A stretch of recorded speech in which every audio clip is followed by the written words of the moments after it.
Thanks to all our active patrons who have contributed a lifetime of $100 or more to reach Garuk Dong level status. Here is the list of those special patrons in order of contributions. If you would like to support our show, check out the CommanderSmiths at patreon.com.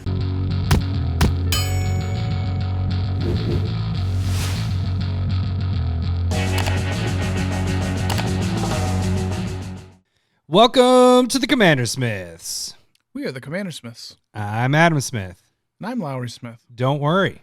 We're cousins. This is episode 210, and unfortunately, I do not have like a cool, sweet button for what we're going to talk about today necessarily, like Street Fighter, you know? Oh, I guess Bye would be another. Dugan. Yeah, that's what I was going to cut up, and because when we used to do our battle boxes, speaking of battle boxes, I used to have the Street Fighter for our rounds and everything like that. Yeah. And I couldn't find it. So I cut up something else that fits for Secret Lair talk. So we'll get there. But what are we doing today? That's kind of a little hint to what we're doing today. But what else? Secret Lair Super Drop. Woo! We're going to talk about that. Talk about,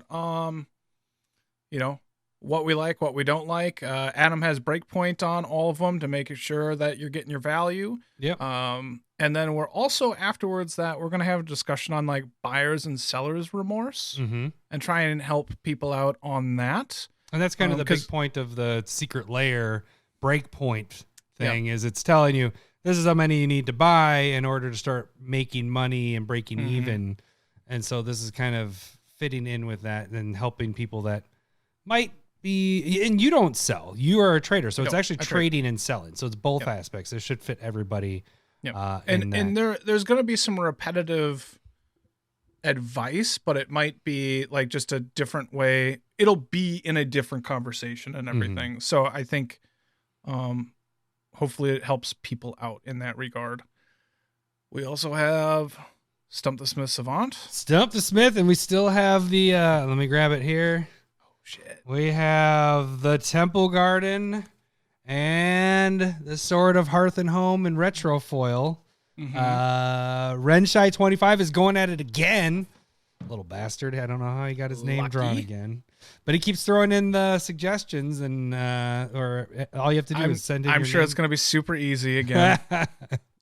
No, actually today we were going back and forth on the Discord and the direct messages, and they're like, okay. Yeah. Because he has two of them. He's like, which one should we do? And I was like, well, this one. I think this one's the better option because of this, and that. So I'm trying to help a little bit. Look at you. To get you stumped. Look at you. You're just... So this is week number, what are we at, 6? So yeah, we still got a few more weeks before we'd add another prize. So that'll be that. And then... we go over the results of Staple Versus, which last week was a pretty good one, actually. It was Faithless Looting against Ponder. But what do we have going this week, Lowry? It's going to be Boros Charm, which is going to be my card. And Adam thinks that Heroic Intervention is better. I don't know why. Let's just see. I'm playing green. Nope, you hold it. You hold on to that. That doesn't matter. We don't do that now. And you're playing the worst colors in Magic? Okay, so... Wow. Even though the deck we're playing is 3 colors at this point. Anyway, okay, so I got to play some in real life Magic this weekend. We missed you. Everybody was asking where Lowry was, and I was like, well, he doesn't like you guys, so he's not coming. Makes sense. But we had probably, I think it was like 10 or 12 people that showed up at different times and all that. And we got at one point, I don't know if I pointed that out behind me, but so I got I did do that when we did our battle boxes, I think. But I had a table behind me, so I brought our game table in from our game room, and then my wife bought a table off of Facebook Marketplace, a big kitchen, huge table. It's like 9 feet.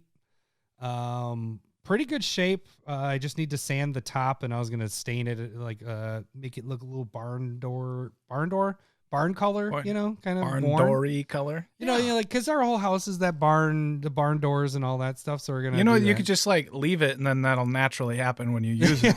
Right. That's a good point.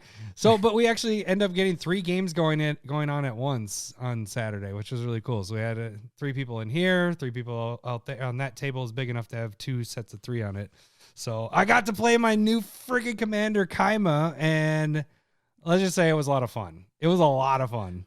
So is that why number 2 was like new rule instituted, kill the Smiths and they're dead type thing? Because no one killed it. I won so many games.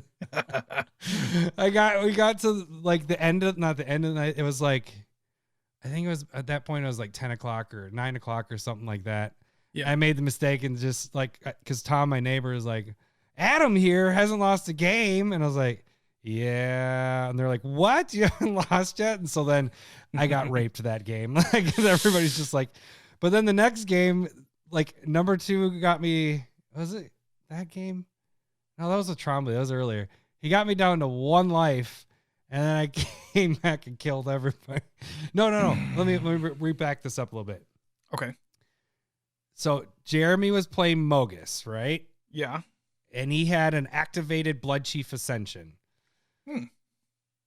I was playing Kaima, and so I'm putting enchantments on everybody's stuff, auras on everybody's stuff. They're still considered mine. So when those creatures die, they go to my graveyard, so I lose the life, right? Yes. So I'm at 1 life, and number 2 is trying to figure out how to kill everybody.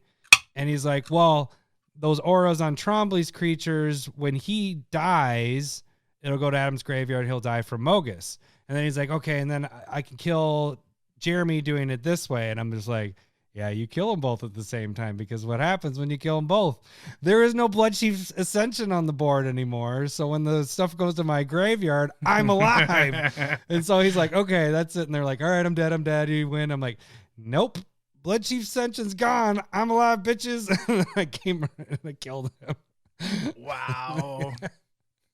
That was a lot of fun. I had a lot of fun that night. I played Kaima 4 times. Daryl worked. That was the last game I played. Just like red green all day. Red green, and then Yuriko splashed in there, and that did some on theme damage for the weekend at least. So it was fun. But we're gonna be playing with the patrons. We are, right? Discord this coming week. Next Sunday, we're gonna do some online play and have a lot of fun, I think. So that's kind of like a little thing for you guys out there. 2:00 on Sunday. If you're in the Discord, we will be playing there. I don't know, various ways throughout the day. 2:00 Central. So that's if you're not a part of the Discord and you want to play with us, join. What did you do this weekend? Well, had planned that we were doing like a day date. My mom was going to take the kids and everything. We went out for breakfast, lunchish at a really good place. It's off of Snelling. It's called the Naughty Greek in St. Paul. Yeah, I've never had it. Pretty solid. And then we went to the Institute of Arts, and then Kirsten got sick. So, oh no. Yeah, it came down with the flu like midway, and she's like, "We gotta go." I'm like, "Okay." Like pukey flu? Or no, she was just feeling ache? really really out of it and like tired. So it's like 45-minute hour drive home. She went right to bed. I just cleaned up the house, and then I was like, I had to go pick up the kids, and a little bit after that, I was just like, well, that's the first like date we've had in like 2 years. And then it got ruined by getting sick. Yeah. So, and the kid fun story from last week, probably Wednesday, was I like kinked my neck sleeping, and so like I was just kind of like not moving around and keeping like the best eye on my kids that day. And Elise, who's now going to be almost 2 in a couple months here. That's crazy. But yeah, I know, right? So she had a My Little Pony, and she was using that to mop the floor of the bathroom. Hey, that works. With toilet water. Oh, no. So she's just dumping it in there and throwing toilet water all over the bathroom floor. And then I could hear her, like, I heard a fall and kind of a cry. So I start like getting up and kind of like leaning over, or like going over there. There's just droplets of water everywhere. I'm like, what's going on? She comes out, she's like, runs back in, slips again. Oh man. And I was just like, water. Go in there. I'm like, okay, I look over at the sink and it's bone dry. I'm like, where did all this water come from? Toilet empty. I'm like, oh God. You know, pick her up, throw the toy away, like go give her a bath, come back down, mop everything up super quick, and nobody got any songs or bed or any like reading. I'm just like, you're going to bed. You're going to bed. And you get a car. And you get a car. I am resting. This is insane. And so yeah, that was fun. It's weird because I completely forgot about mine. And why is it happen with both of us have kids with toilet water? Because we had a clogged toilet this last week. It was on like Thursday. And Zeke went in the bathroom and used it, and it was to the, it was about to go over. He's like, Dad, and I go running in there. And it's filling. It's not like it had shut off. So it's about to go over. And so I shut the water off. I had to wait you got to wait a few hours for it to go down. Sometimes. Yeah. Yeah. It took a while for some reason. That was a big clog. So I plunged it out. He saw me do it, he helped me do it. Got the plunger. Yeah. We're about to go get Drake from the school bus stop. And Zeke's like, I gotta go poop quick. And so he's in there, and I'm like, it probably was texting on the Discord. I don't remember what was happening. There was something happening that was distracting. There's always something that distracts you just a little bit longer than normal. Yeah. And I think it's the Discord. Discord's so distracting. And so I'm sitting there, and then I'm like, all right, Zeke, we gotta go. We gotta get your brother. He's gonna be there in like 5 minutes. And he's like, Dad, I need your help. And I'm like, what? And he's like, the water's going everywhere. And I was like, what? Because I knew what had already happened during the day. So I flung open the door, and the water's just coming over the top, and it's heading to the vent. And I was like, oh my God. He's holding the plunger. So we put the plunger back upstairs. So he got excited when it got clogged and went and got the plunger by himself and then tried to do it himself. And there's just poop coming out. There wasn't turds, but you could smell it was poop water. All I could do, because we had to get Drake in 2 minutes, like it's 30 seconds away. I grabbed towels, I threw them on the floor. I grabbed Zeke and threw them in the car. And we get to the bus stop. Drake gets in and he's like, what's that smell? And I was like, I can smell it too. What is going on? Zeke had it all over his pants, poop water. I was just like, get back. And I'm like, all right. Strip down, kind of like you strip down and get in the bath. I didn't have him get in the bath. Get in the bath. Change clothes. I forgot about it until you mentioned. I was like, oh yeah, I dealt with poop water this week too. Fucking kids. Yeah, kids are gross. Yeah. They're so gross. So gross. All right. I don't know. Is there anything else? Nah. Oh yeah, we fucking had battle boxes, dude. Oh, I thought that was going to be part of the tags. We could plug our stuff. We could talk. Well, let's talk about it. How'd that go? How do I go? I shouldn't talk about it. Yeah. How'd your collector's booster box opening go yesterday, huh? Huh?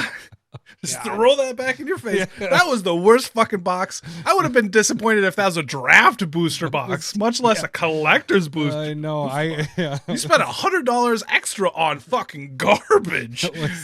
I just kept thinking, I'm like, this next pack's gonna be the one. This is the one. And I was just like, nope, it's not the one. Like when I was going back through the chapters and put it in, oh man, there were 2 good packs. But when I say good, like they were like $15 packs. There's nothing over 15, and that's only 2 of them. Everything else is like holy shit, $3.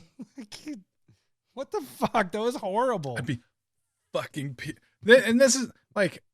My set booster box was solid, but like comparing it to your set booster box, like it was trash. Your set booster box was really, really good.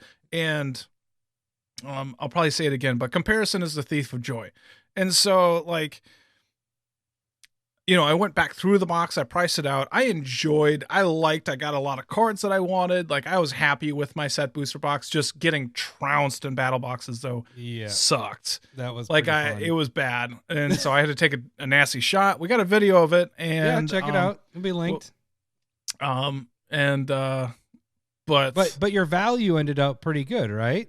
I mean, technically, like we were talking about it. Like we opened it Friday night, which is when prices were prices are going to be inflated at that point. But from what I got was like $162 in value off my set booster box.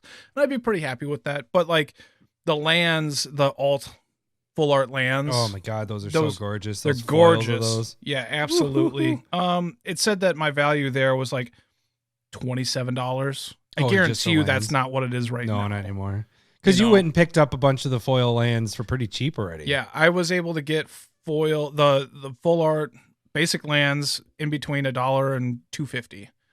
And oh shit! Oh, there we good for you. Let's try to get back to the page. So I just, like that just kind of took all the value out of. I was just like, well, probably toss that 27. So that put me at 130, and that's still not. That's like breaking even. Yeah, you know what I mean. I will say though, those lands, I think that those will go back up. I think right now, from what I heard, that this is one of the most open sets ever. So the inventory out there is just going to be a crap ton. I don't think people should be buying collector boosters because they're just garbage. But if you get a foil one in every pack, that was the bonus of that. Sweet. I was like, yeah, yeah, right. But yeah, so I think they're going to go, the lands are going to go way down, but I bet you within a couple of years, those foil lands will be $5 to $10 lands. And this is a little bit of a finance talk, but I think I like this version of special basic lands, like in boxes and stuff like that with the set. Not like for every card, but for a lot of them. I got more of the full art basics than normal basics. I only got 3 that I've opened so far out of the normal basics. I think the only ones that I got were in the collector boosters, and those were. Maybe I did get one in our set, maybe 1 or 2 in the set. But in the collector boosters, those are foils. And those, I got 2 of those in that. And then everything else was in the bundle. Yep. So I wonder what the draft boosters, if those probably have more, maybe? I don't know. Oh, they probably do because it's draft. Maybe. Yeah, maybe. Yeah. Maybe. So I like that's how they're doing it because it's going to feel really shitty to buy these synthwave lands and just spend like $200 on it. You're like, fucking, they look gorgeous though. Yeah, they do look really good. So that's what we'll be getting to in a little bit here. Get into that, yeah. All right. Well, let's get into our tags since we might as well get to where is it? So we're getting ready for this. There we go. All right. So you guys can support the podcast by joining Patreon and becoming a patron of our podcast, much like our newest patron, Fred Cope, I think it is. Cope? Welcome to a meat forest. That sounds like a fairy tale of a meat forest. $1 gets you into the Discord. $5 or more gets you proxies each week. And also you're going to, like Fred can join in and actually play games with us this weekend. We're going to try to do that once a month. So that gets you in. If you're even just $1 person, not saying that's where Fred is. Fred is not $1. He's a little bit higher, which is really nice. He's a little bit higher. Apparently he likes us. Thank you very much, Fred. So yeah, that gets you into, but you can just be $1 just to play with us, play on the Discord. It's not just with us. We're going to have a bunch of us playing just for the very fact of doing that, or just chatting with us on the Discord. That gets you there. But proxies are for $5 or more as you move up the tier levels.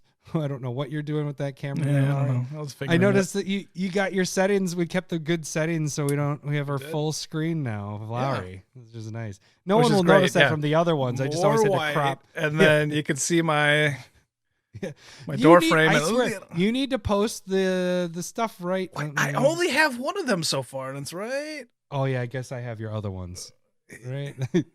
We're good at this weather stuff, even though this is what I went to school for, and then I can't even, not to do this, but I did it anyways. Running this green screen. All right, so that is the way to support us. Also, $100 patrons or lifetime or more active patrons, you get a shout out on the YouTubes at the Garuk Dong level, and we are still, next month we will be announcing more new people into that level. The free way to support the show is to check us out on YouTube. Subscribe to the channel there. Check out our videos. Videos are we're fucking going crazy with videos. It's insane. We have lots and lots of I'm going to try and do some live streaming on making Hinata And I know everybody's like, everybody's going to build that shit the same. And I agree with you, but I have a little bit of an interesting, hopefully, spin on it. A little twist. So yeah, what is I'm that not gonna called? have... That one's called Searching for the Spotlight, right? Searching That's for one the of our Spotlight. live things that are typically on Thursdays. I'll be doing that Thursday, 9:00 at night. There we go. And so you can jump on and give Lowry a little bit of a hello, boobies. Yeah. Maybe. Hello, great. Boobies. No, it's always fun to do the deck tech stuff. So I think the biggest hits for those is the very first, because normally we have to split those up because we aren't going to make a deck in an hour and a half, 2 hours. You need a little bit more time. And sometimes you need to take a break to think about things a little bit more in the direction you want to go. Absolutely. But those first ones, seeing those tons of cards of your ideas of stuff like that and breaking that down, that's where we get a lot of people on, a lot of interaction. So jump on there this Thursday.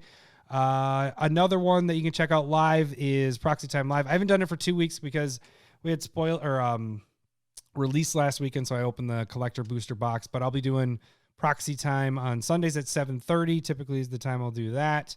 I don't know what I'm doing this week. I'm getting a lot of requests. So that's another thing. When you're on the Discord, you guys can give requests of things you want to see, and sometimes I try to work that in. Some other stuff, bi-weekly or twice a week, you see Curated MTG, and this week's Curated... Oh, congratulations, Lowry. What? You just made your 100th Curated MTG. Really? Woo! Yeah, the only reason I know is because every one of your curateds, I throw in a tag on it. Okay. And I do our playlist, and the playlist hit 100 today. So what was our 100th Curated MTG? It is Peer Pressure, and it is a sorcery that when you cast it, you name a creature type, and then if you have the most amount of that creature type, you get to get all of those creature types from all your opponents, and that stays. And so, talking about turning things into changelings and just having a changeling deck, it could be really cool. Humans are the most played and most made creature type, and so if you have a blue X human deck, you can just probably just gain some good value off of that. So I thought it was a really cool card. Don't see it a lot. And no, I've give it a never shot. seen that card. Yeah. And actually, first watching it, I was like, I'd get worried that you wouldn't hit anything, but I like the changeling idea and the humans aspect to that. Yeah. You might not be stealing a lot, but humans is the most played creature type. So you might be stealing a creature or two from everybody. If it's just 4 mana, it's 4 mana to steal 2-3 creatures. That's not bad. That's still pretty good value. But I do think you don't put that in a merfolk deck. You're just not going to snag merfolks randomly. So I choose merfolk. Oh, no one has any? All right. Yeah. Well, that was a fun spell to play. Yep. So, that's something to think about. Yeah. So biggest thing with Curated MTG with that, watch it all the way through, watch it to the end, watch maybe again, and then give it a big like. That's the biggest thing there. You can also watch that on TikTok. If you guys are on TikTok, you can follow us there. It's not like YouTube. That's all I got to say. Some other videos we have. What else do we have? We're going to be having Spotlight coming with our finalized decks. Yeah. Once we're done with searching for the Spotlight. So that's also there. You can see us right now, our podcast. You can watch us there. If there's a way that you can watch it or listen to it, watch us, because that's you get to see all the cards we talk about. And then what else do we have? What else? We're gonna have games on there. We have battle boxes like we talked about earlier. We did the shots. Back to that. We have Kraken packs. There's tons of videos, and we're kind of leaning towards the live stuff a lot more. So the biggest thing is if you subscribe, you're going to get that notification that we're live, and just jump on and you can chat with us while we're opening stuff or doing stuff. It's a good place to interact with us if you care to. And if not, then just watch it later too. Right. If you don't actually like us, but think we're smart or whatever, that's fine. All right. So that is YouTube. Also, there's the voting tab on there where you can vote for Staple Versus and everything there. You can also check us out on Twitter, and that is where we will post everything we just talked about on Twitter to say, hey, this is going up, blah, blah, blah, blah, blah. Voting stuff is on there. You can direct messages there. You can also direct message us at Gmail, and that is CommanderSmiths@gmail.com, and that is where you can send us the suggestions for this. It's time for everyone's favorite game show, Stump the Smith Savant. Focus up. All right, before we actually get into this, Lowry, what are you drinking today? Because I am drinking a Sugar Shack Maple Stout, and that is from good. 3rd Street Brew House, and that is out of it's Collegeville, Minnesota. It's actually a pretty good beer. What are you drinking there? That does sound really good. I am drinking from Bauhaus Brew Labs. It is Guavatron Pink Guava Goose. And it is pretty tasty. It's very good. Very nice. It made it sound like we were like advertising it, and I should show that one too. Mine has like a forest and trees and stuff. Sugar Shack. It's a Sugar Shack. That was really bad. Sorry. Sugar Shack, baby. Thank you. You didn't get my reference of Quacky Serpi Niku, but you'll get my Love Shack reference there. Yeah. I did get a few people that are like, I don't speak Japanese. Alex got on there. Yeah. No, there's definitely 3 people that knew what you were talking about. They were my age, a year older than you. That's No, Alex is younger than us, man. Oh, sorry. He's a wise soul. This is true. Yeah. All right. So we are doing Stump the Smith Savant. There are 2 cards on the line. You have Temple Garden, the old school, I guess, damaged version. That's the one that I got back from Card Kingdom. We also have the foil retro Hearth and Home, sort of Hearth and Home that is up for grabs. All you guys got to do is stump Lowry. How do you stump Lowry? Well, you give me a card that is over 5,000 decks. That is 1. 2, I give Lowry 3 clues, and Lowry is going to ask yes or no questions. He gets 5 wrong guesses. Every yes, he will hear this. Hello, boobies. Every no will hear this. Wrong, wrong, wrong, wrong. If he gets 5 of these, Wrong, wrong, wrong, wrong. he loses. He loses, and our stumper wins the pot. Or not the pot, the ante. We aren't giving away pot here, guys. We're not. We don't have that in Minnesota yet. It's not legal. Not yet. Someday. So that is the ante what I talked about earlier. This week's Stump the Smith Savant is Ranshai25 from the Discord. And here... Oh, one more last thing. If Lowry can name everything about the card except for the name of the card, he will get the initials of the card as a little bonus clue. All right, here goes the flavor. The dead know lessons the living haven't learned.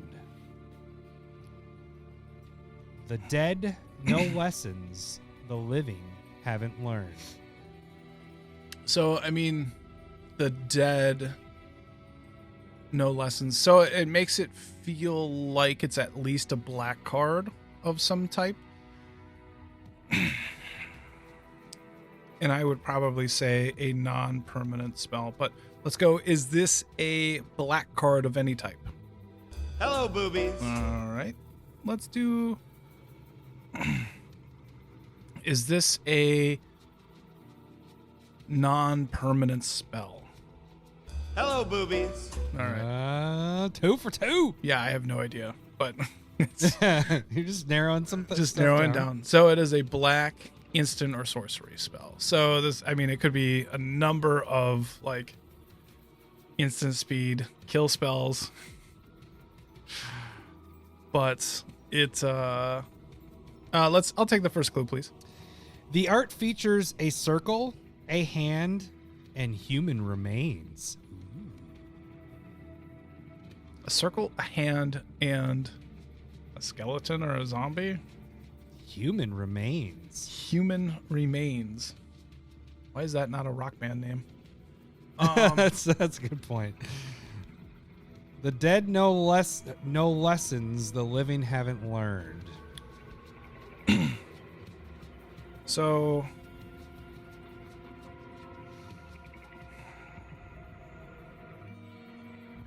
the art features a circle, a hand, and human remains. Yeah, that didn't help me at all. I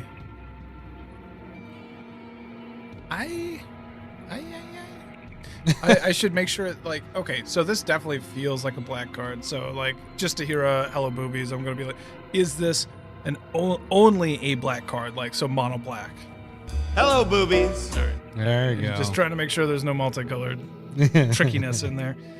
Let's go with the second clue, please. The text features the number 2 3 times, although one of the times it is written out.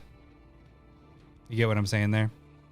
Number two, and the word 2. There we go. Not the word as in TOO. It's TWO. Yeah. Right. So the number 2 is seen 3 times, and one of the times it's written out.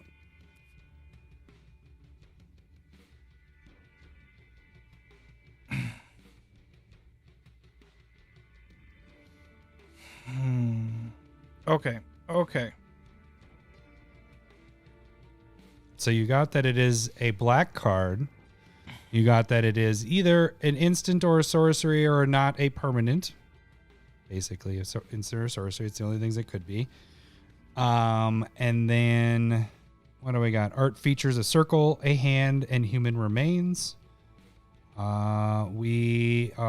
Text features the number 2 3 times, although one of the times it is written out. And I don't know why it is. I'm sure there is a reason why. Okay, so like for some reason it makes me feel like I have 2 theories or 2 thoughts right now. Theories, fucking what the fuck? So for some reason the first initial thought that I have in my head was like something's making 2 2/2 zombies. But those cards aren't in 5,000 decks. Yeah.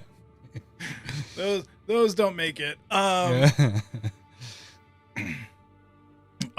so the next thing that's potentially in my head is something that would be in 5,000.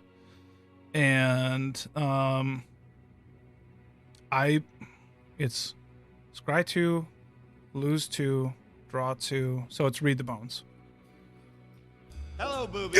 You got it.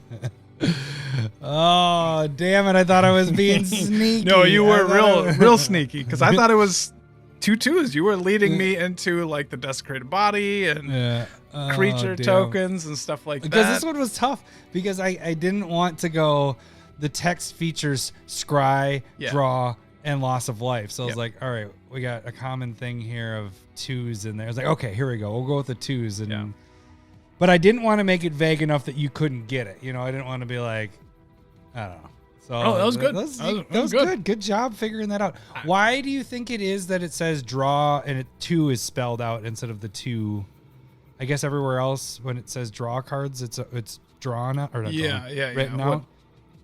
It's scry the number 2 and then it's then there. draw TWO cards and you lose 2 life. Yeah. I don't know why that is. It's just how they set it up. They could have easily, used numbers for drawing, but they normally have draw 7 and 7's written out or whatever. Yeah. So. Well, good job, buddy. I am impressed. Renshai, you have another card to send to us. You should have waited a little bit and saved yourself some postage. So if you lose, you don't have to, but you can. Send 2 of the cards that you lost. If it's, read the bones is an easy one because it's super cheap, or you can do a basic land if you'd like. The other thing about read the bones, it's in 58,000 EDH rec decks. I believe it. Yeah. So that was a good card. That was pretty crazy. Better than Ponder. Oh, look at you. Why are you shooting shots right now when we don't even have that going? That was last week. I know. I don't know. I just like taking digs. Yeah. But really quick. So you send the 2 cards to us. We have, if you want our where to mail the cards, sign it, if you're writing on a basic land, write what the name of the card is and send it to us. And we've been getting a lot of cool messages like "fuck you" and I don't know if they're cool. "fuck off" and I mean, "kiss my ass" and all that other stuff. So yeah, and we'll post them. I mean, mine's right over here. If you look at it's right over there. Have you right by posted the them on boobies. Twitter? I haven't. I didn't post them on Twitter. Yeah. I should. That's a good idea. Yeah. I've only done it on the Discord. Discord is our baby, and then we go over to Twitter.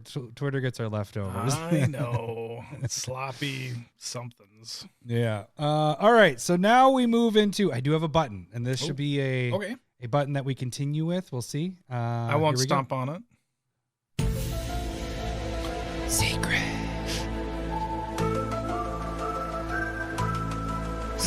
Lair. It's a banger. Yeah. It's stupid. I was trying to come up with it's so dumb. You can tell. Okay, so the funny thing about this is like, as I'm doing this, I'm like, this is our roots of how this cast started with us singing all the time. Yeah. Because all I wanted to do was sing. There was this Madonna song. My baby's got a secret. That's what one of them I was going to use. But I was like, we're going to really date ourselves that I barely know this. I know the song, but I barely know it. Okay. And then I was going to add in Lowry in there. I was like, my Lowry's got a secret. And I was like, why am I adding Lowry's name in? It's like we're doing the beginning of the podcast like we used to do. So if you don't know what I'm talking about right now and you're listening, go way back. Yeah. Because first 104 episodes. Yeah. We were singing a song at the beginning of each podcast. And then originally we did that because it was like to break the ice. So we were like nervous, I guess, or it was just not even nerves. It was just to be funny and whatever. And yeah. So anyways. Secret. I mean, X-Files still dates you at this point. It does. Some people know this, you know. It seems like a lot of our sound bits come from Fox old shows. X-Men, X-Files. Maybe it just has to start with an X. It has to have X. Yeah. Degeneration. All right. All right. So what we're going to do here is we do have a new Secret Lair that came out. What we're going to do is kind of go through it. Mm-hmm. If you don't know what the breakpoint stuff is, it is basically the amount of Secret Lairs that you would need to buy and keep one set for yourself and then start making a profit. So this would be the amount of stuff, and what I'm basing it off of is current prices of them. Now, these are tough. I will say there's a lot that only have one foil printing or no foil printings. Like this is the first time. So some of these are going to be like wild numbers, and there's no way that it's going to be at that. But that's why this is speculation. Exactly. If people didn't know, that's what specs meant. Yeah. So corresponding with this, I am going to try to make the breakpoint videos. They are short, so you can watch them really quick. We have the old ones from the last Secret Lair that was out, so we'll have some more of these. And then at the end here, we're going to talk about the Street Fighter. It's the Street Fighter Secret Lair, but it's a super drop, so it has a bunch of, I think, 8 other 1, 2, 3, 4, 5, 6 Secret Lairs, and then the Street Fighter, or it might be 7 actually. 7, 4, 7. Yep. So what we're going to do is Larry's going to go through the cards, and then we'll just give you the breakpoint number. So remember, that's the number that you need to buy, and then that's when you'll start making a profit from that point forward. So if you're just deciding to pick one of these, that's where we go. So where do you want to start, Lowry? Like Neon Dynasty? Yeah, let's start there. Okay. So this worked earlier. The interesting thing about this one is it's only in the neon foil, so there isn't a non-foil with this one. Okay. For some reason, my computer is going super slow. But okay, so this one has 4 cards in it, and they're still loading. But I know one is Ghostly Prison. And then there's Freed from the Real, which is an awesome aura, just a common, but very cool. Boseju, Who Shelters All, which is a sweet land. Yep. And Hall of the Bandit Lord, which is another old school sweet land. Yeah. So this is a $50 Secret Lair drop. Okay. Like I said, only. This one's $50 to buy. This one's 50. This is the only one besides God the Street damn Fighter it. that's 50. Okay. So this one, there's two things with it. The Boseju and the Hall of the Bandit Lord, they each only have one really printing of foil. Well, there's a From the Vaults foil for Boseju. Yeah. And that one was 38. But the hard part is the Hall of the Bandit Lord is 135 for its foil. So it's just unlikely. It's really, yeah. But if you take the foil pricing, this puts you at a break point of 2. It's a good one. A lot of these are 2 because of the lack of foil printing. So it's a really good one. I mean, the value here is pretty high, and that's why there's only 4 cards. It's probably the least amount of cards in it, and it's only one version of it. I would use all of these. I don't actually own Hall of the Bandit Lord.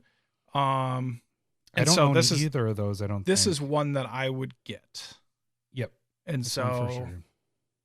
and normally if I don't have the card, I'm going to want that Secret Lair. That Secret Lair.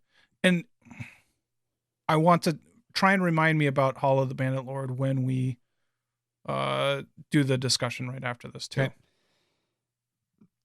All right, what is our next Secret Lair? So that one's a breakpoint of 2, and there's only one version of that to get. So that's an easy one. If you get a breakpoint of 2, that's as high as you can really get. Breakpoint 1, like I said, you have to keep in this scenario, you're keeping a set. So you're not going to get a breakpoint of 1 because you want one for yourself, unless they're coming with 2 cards.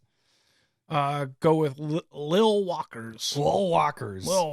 All right, this one has 5 cards in it, and the art style is like the pop. Yeah, pop figurines. Pop figurines, yeah. So this is this one has Ajani, Mentor of Heroes, Soren, Grim Nemesis, Tamio, the Moon Sage, Ashiok, Dream Render, and Angreth, the Flame Chained. So non-foils again, 30, foils 40. So this is the normal pricing. The breakpoint of the non-foils is I have 10 plus. Like you're just too. It's not worth it. It's not worth it. Unless what? I guess money-wise, again, if you're trying to. One thing that I would say about Secret Lair is the same thing with the Master sets and everything. If you don't have the cards, be aggressive on it. Mm-hmm. That's how I would look at it. If you have the funds, if you're just like, I don't know, but if you don't have the cards, I would get them. Yeah. If it's just for your collection and you don't care about necessarily the value of what they're going to go up to. I mean, these will go up. Yeah. So I say it's a breakpoint, like, because what my price is 41. But when I'm doing this breakpoint stuff, I'm already taking out what it costs you to sell, the commission from eBay or TCG, and then the shipping that comes in. And so this one ends up being you're only making a couple dollars off of each one of these, then it just takes too much to get back. Mm-hmm. But that being said, I did want to mention this, I guess, before we got too far into it. I have said before that the non-foils don't normally sell for under 10. That isn't necessarily correct. What I kind of did some research actually when I was going through these. So the non-foils for used cards, highly expensive cards, will be very close to the foils. They won't be exactly at it. They'll be probably within $5 to $10 of the foils. That's pretty good. That's really good rates.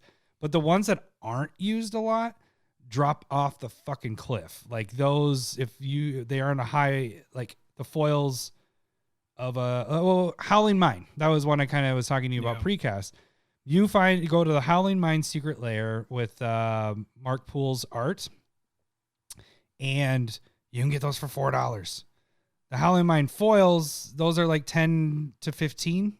So you're getting a little bit higher with those, whereas the non-foils of the non-used cards can dip pretty low. So that being said, now let's move on to this. The foils of this one was a breakpoint of 2 again, because Tamio foils of like cards is $49. It's a freaking expensive ass card. Johnny is also a $20 card. I mean, each one of these are pretty expensive for their foils. For the foils. So you're at a break point of 2. It ends up being you're at $111 of value in foil cards here. And these are special. So the thing that also happens with, and we'll get into that once we get into the next section. Yep. Next one you can purchase is introducing Kaito Shizuki. And this has 5 cards in it, which is Brain Freeze, Snap, which is a fantastic, I love this card. Use it. Bribery, which is super good card. Unmask is also like a legacy playable card. And then also Shadow of Doubt, which is a nice tricky card. Nice tricky card. Yep. So breakpoint of 5 for the non-foils. These are also 30 and 40. Foil, non-foil. Yeah. The breakpoint again it's 2. Here's the thing with this one though. All of these, except for Bribery, I think, only have 1 printing of foil. Like Unmask has a from the vault printing of foil. But so like Mercadian Mask should have a foil though printing, which is its original printing. But that'd be insane. Unmask. Yeah. So that's why I said the from the vault printing I guess is probably more accurate. Yeah. But it's at $7. Like it's super cheap compared. Like from the vault has that weird printing issue that people just don't like. So I always make a mark next to it being like it's from the vault because you almost like downgrade those for some reason. People they're really cheap. So it's $7. But like Brain Freeze, the only foil printing, 128. Snap, 120. Shadow of a Doubt is it's a $20 foil, but it's only been printed once. So the value in this is $340 because of those 1 printing foils. There's no way it's going to be that. Yeah. But you gotta put that in when you're calculating things out. That there isn't very many other printings with this. Bribery though. $65 fucking dollars for that card. Yeah, no, Bribery is legit. Like this could get up to like into that $40-$50 range. Well, because it's and non-foils, the Unmask might be too. Yeah, its non-foil counterpart is 30. So your bottom is 30. Like this one, it's going to come out and be worth 30. Yeah, exactly. That's like it's pretty bottom. much within. If it goes down, it's going to be back up there in the next 6 months. Yep. All right, then we move on to the next one. I'm not ready. Sorry, I was just looking at the cards. Very slow into the next one. Special guest Yuko Shimizu. Go ahead, hit the button. All right, hit the button. Good point. One. Can't even read. All right, so this has some spirits in it. How about you? Damn it! You took it. Did I? I'm sorry. No, you beat me to it. Actually, I was having a self monologue in my head. I was like, "Do I go that route? Do I?" No. If you would have said it with me, that would have been fantastic. Like we would have been super cheerleaders at that point. So the art's pretty cool on like 3 of the 4. Which one don't you like? I don't like Kira. Oh yeah, it is a little weird. It's like a little blue skeleton thing. I don't like it. Okay. Hikori, Dust Drinker. Kira, Great Glass Spinner, which is used a whole ton. And Hikori's a bitch of a card. Sucks. Yeah, it is. Eidolon of the Great Revel. Those on our salty cards. Yeah, I think so, yeah. Eidolon of the Great Revel, which is a modern card and always kind of just comes back in price. And then Elvish Spirit Guide is definitely a legacy playable card. Where's this at? This is, so we got 30 or 40 again. It's not until we get to Street Fighters when things change. Okay. So the non-foils, oh shit. This one I didn't put a breaking point next to it. For the non-foils, it wasn't worth it. Well, hold on a second. No. It was just because the value was 51. So I have another one that's very close to that. So that would be a break point of 5. And then our foils are breakpoint of 2. It comes up to 143. Elvish Spirit Guide does not have a foil. So yikes. This one could go way up because it is not necessarily a commander card. like you said, it's a legacy card. Yep. So people are going to be looking for 4 of these. Yes. So it's a this combo one card. Could be it's very crazy expensive. But then the other thing is Horkori. Dust Drinker only has 1 foil printing as well. Okay. Kira is a $68 foil. Yeah, Serious? so the foils are been just reprinted insane. like 2-3 times. For some reason, that one has a $68 foil. Because where's it in Commander stuff? Yeah. Now I'm curious. Yeah. Well, that's why it wouldn't catch a foil printing. Kira. Oh, no. It's in Modern Masters. At least one of them. Yeah, it is. Yeah. It's in the first. That's why. So is Betrayers of Kamigawa, Modern Masters, one of the very first one, and then it's Jumpstart. So it's not. Okay, no foils in Jumpstart. Okay. Yeah, so that's why that one's so expensive. So that one is also a breakpoint of 2, breakpoint 5.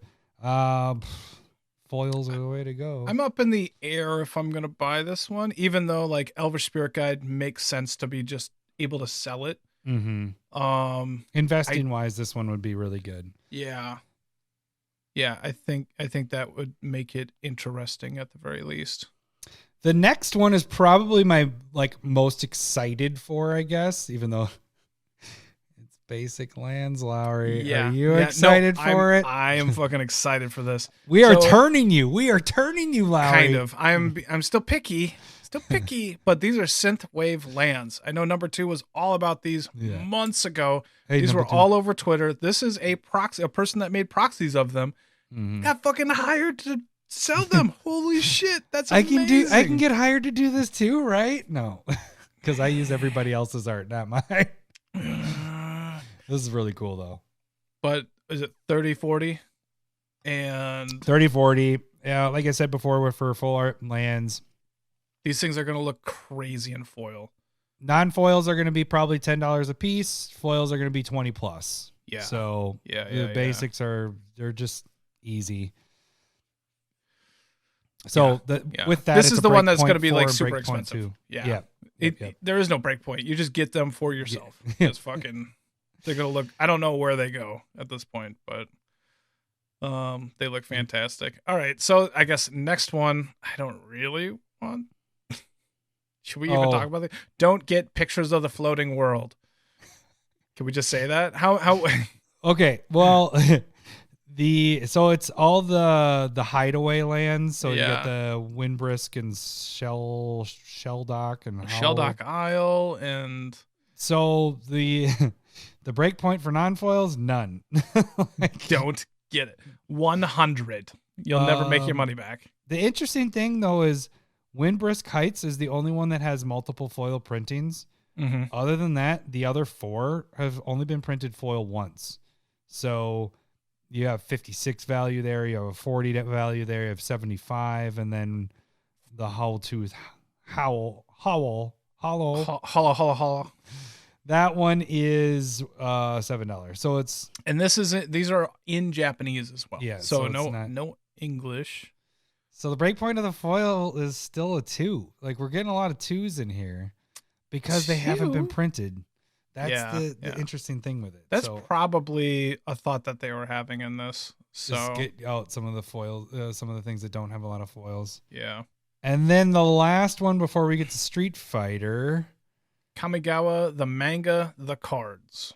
So we have Swords of Plowshare, which is classic. Dude, this is like the 3rd Swords of Plowshare printing of Secret Lair. Yeah. Yeah, it is. Why do they keep printing the hell out of it? Like because it sells. Like, which Secret Lair version of swords do you want? I don't know. Yeah. It's fucking crazy. There's also Idyllic Tutor, Solve the Equation, Praetor's Grasp, and Veil of Summer.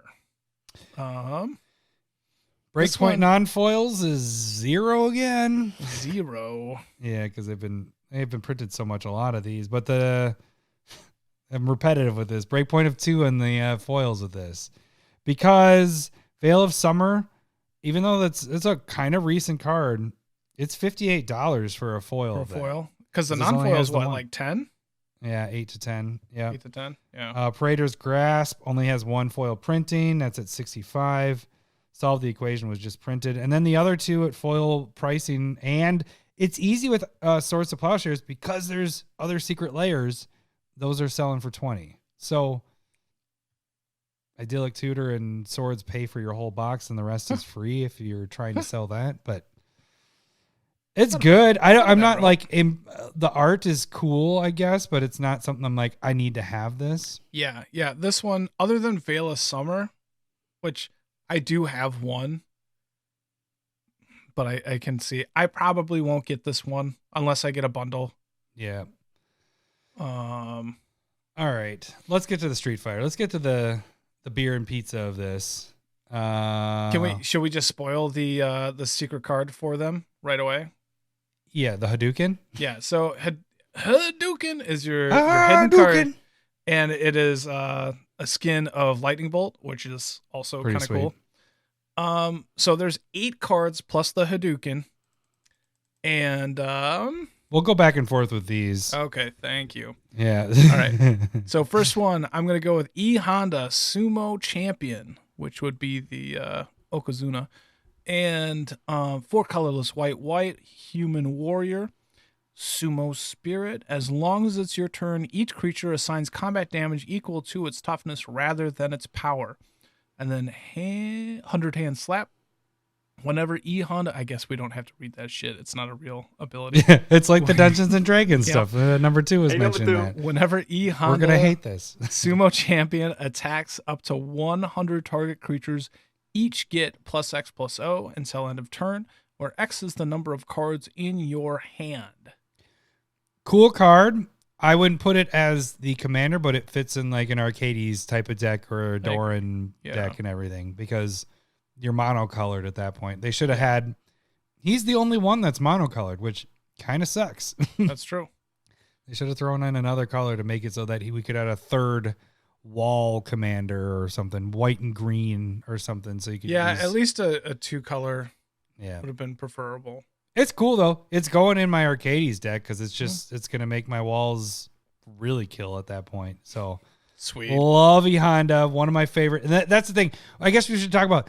This hits home for us because we both played this, right? I mean, we played a shit ton of Street Fighter 2. Like that was our big thing, and that's. Yeah. I'm a little disappointed that the Fireball, the Hadouken, I wanted it to be M. Bison because I feel like he's also the face of Street Fighter, but for sure. Well, apparently also they did announce Street Fighter 6. So the video game is coming out. That's probably why they work together on this. That's kind of cool. I don't know how the order you went. So my first one was Chun-Li, which she was my favorite character to play. Countless kicks, 1 colorless white and a blue for a 3/3 human soldier. She has multi-kicker, either white or blue, so it's that hybrid. When she enters the battlefield, exile up to X target instant cards in your graveyard, where X is the number of times Chun-Li was kicked. Put a kick counter on them. Lightning kick, the pointless text to it. Whenever Chun-Li attacks, copy each exiled card you own with a kick counter. You may cast those copies. That's pretty sweet. No, this card's pretty sweet. So good. Because you could... I love that it's multi-kicker. Yeah, because it's Chun-Li. Yeah. But yeah, I mean, it's being able to cast those over and over again. Like, this is going to be a really cool card. Well, I'm going to read my favorite card then. Oh, or my favorite character, which was Blanca. I was going to say Blanca because you like Beast and it's got to be Blanca. It's, well, you would always be jumping around kicking the shit out of me with Chun-Li. And then, so I was, as you're jumping, I'd be able to just sit in the ball and electrocute. Sit down and just, yeah. So Blanca, Ferocious Friend, 3 and a green and a blue. And it's a 5/5 haste rolling attack. Blanca has trample as long as you've cast 3 or more spells this turn.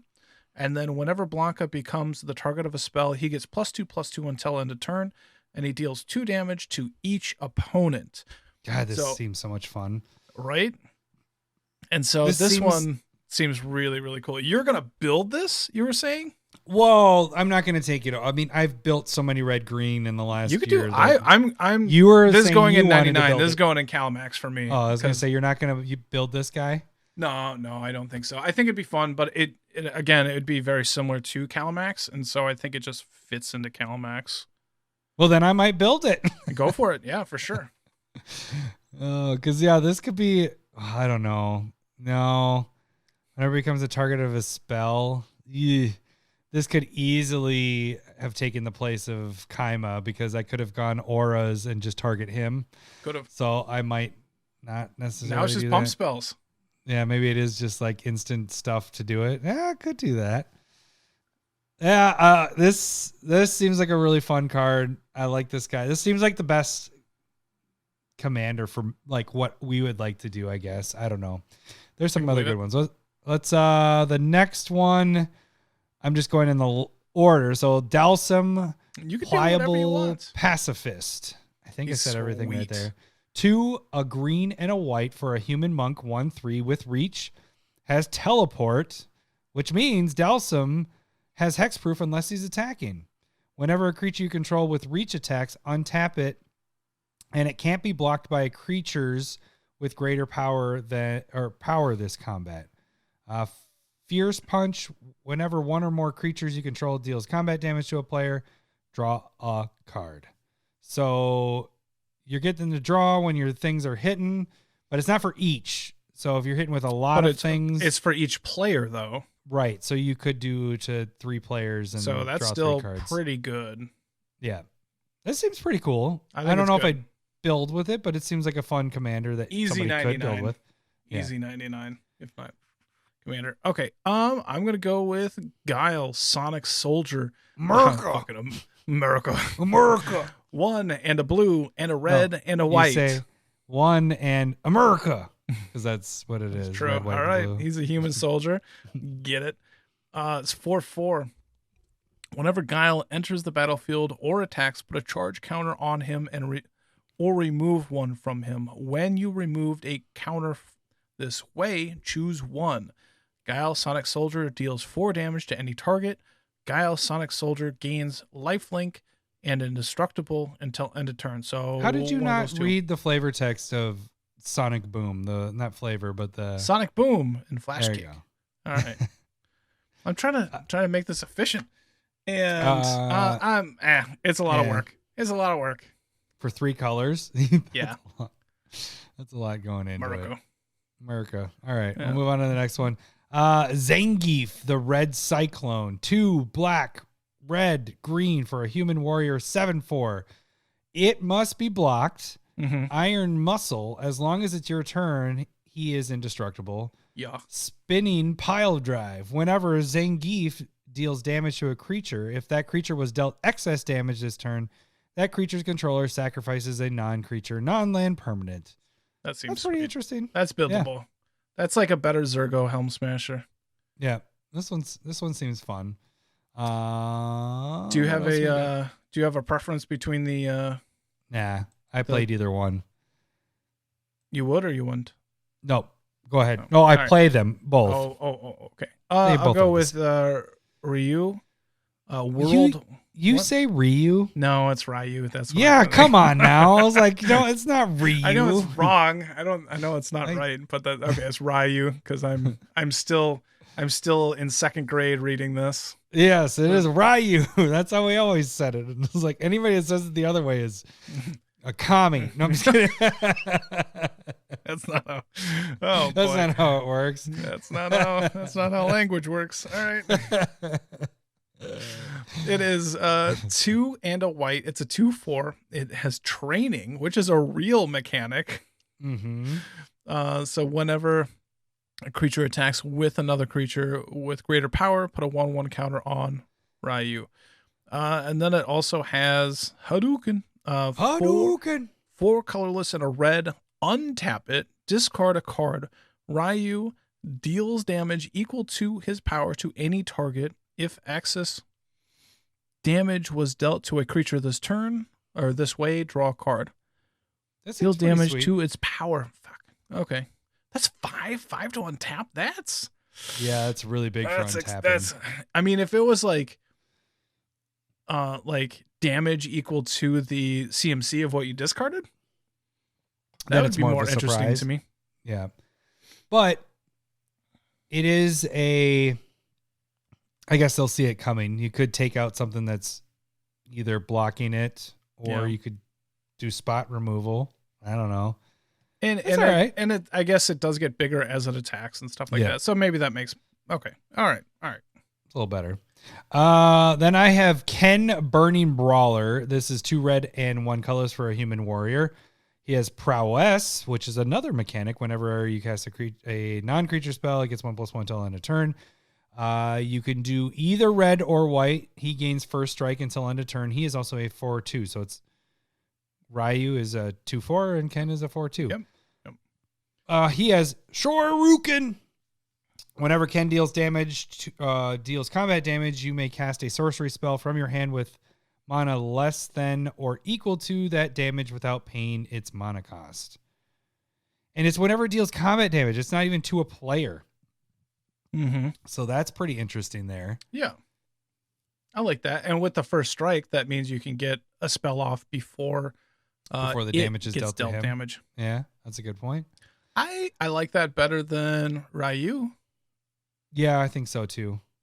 I think these are all pretty fun. Like they seem like yeah.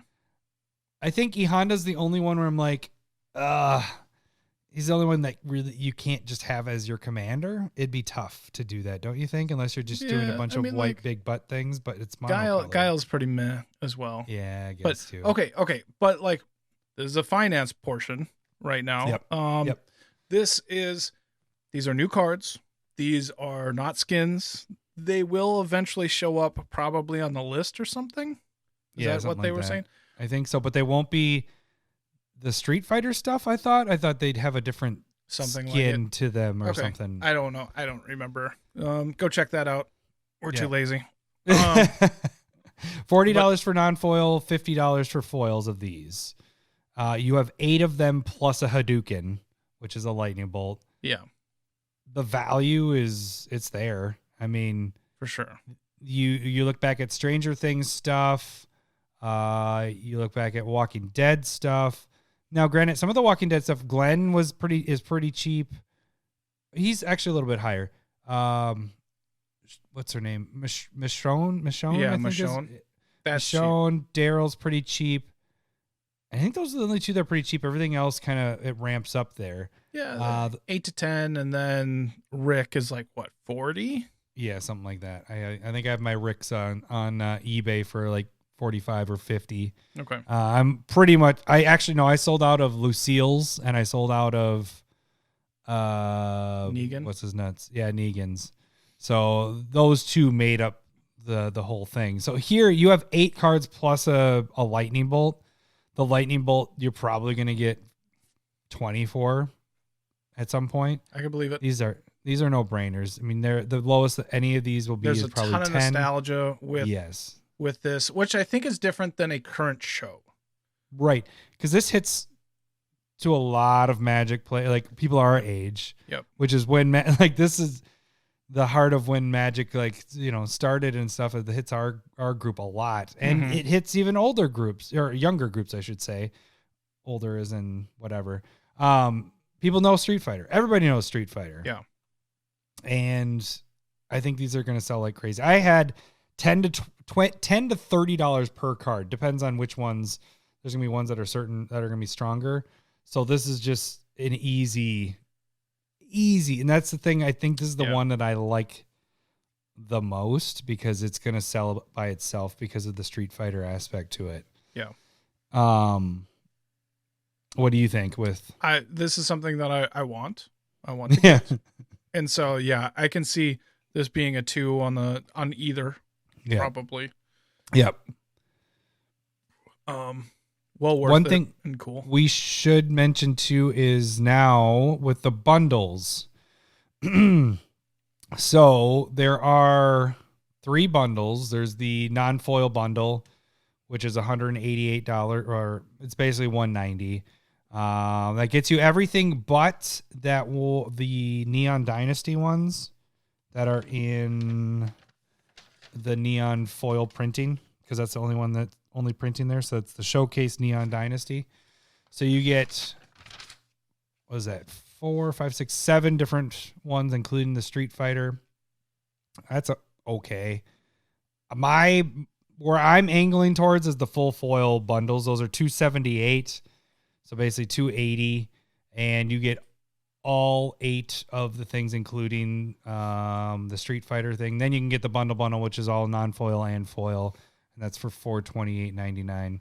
I think your best bet, if you're wanting to get everything, obviously go for the foils is where I'm leaning towards. Yeah. I think when my preference of what I'm probably going to do is getting a bundle, and then my first inclination is to go for multiple foil bundles because of the lack of foil printings on a lot of these drops, and then getting the Street Fighter. So I might still do that, but then I think I would double up or get a little extra on the Street Fighter and maybe that land one that we talked about. Yeah, and so that's where my problems come in when they put a land in there that I want, because I'm going to want the foil ones on this is going to look crazy good. Mm-hmm. And so I'm going to want either, like, if I buy 4 of them, that means that it fits into one deck. And if I get 6, it'd be able to go into 2, because I do 6 and 6 for 2 colored decks, and then 4 of the 3 mm-hmm. in 3 colors. So, that's math and stuff. But when you're talking about that, Podcast like math. if I'm talking about spending $200, like I was saying, like we're talking 160 to 240 on this range, then I'm going to be really picky on the others. Like, I don't want to buy the bundle because of that, unless like I go through and actually go like, okay, I do want this. I do want this. I do want this. Maybe it's get a bundle and get 3 on top of that, and then I'll just be fucking done. Good. I'm not looking to spend $500 on this, but I might. But this is where the break points come in. If you were selling, right, then you can just be like, yeah, I'm just looking bare bones. I don't want to move any of the stuff. I just want to kind of have it. You want it in your collection. And that's the difference here too, is my purchase is, I love those lands, but they're not going in a deck. They're going right into my binder as my that's my collector part of it. And then everything else is sell. Cause to me, and this is where we're going to go back and forth, because you have been always like against the basics foils, except for lately you've been the other way. Whereas I love the basics, but I never use them. Like, I don't use the Godzilla ones. I use the ones that come out of like the standard sets or the, Modern Horizon, the unsets. Yeah. Mainly the unsets are my favorites. The ones that I can get a lot of them for cheap, not cheap. No, it's cheap. I mean, it's cheap in comparison. I was just talking about spending $200 on basic lands. Right. And I went out and I got the full art foils for Kamigawa and Neon Dynasty. I got 4 for each, and I spent fucking $20-$30. Right. So that's why I think it's really funny, because I'm the one that's like, love basics, love it. And you're like, fuck it, you don't need basics.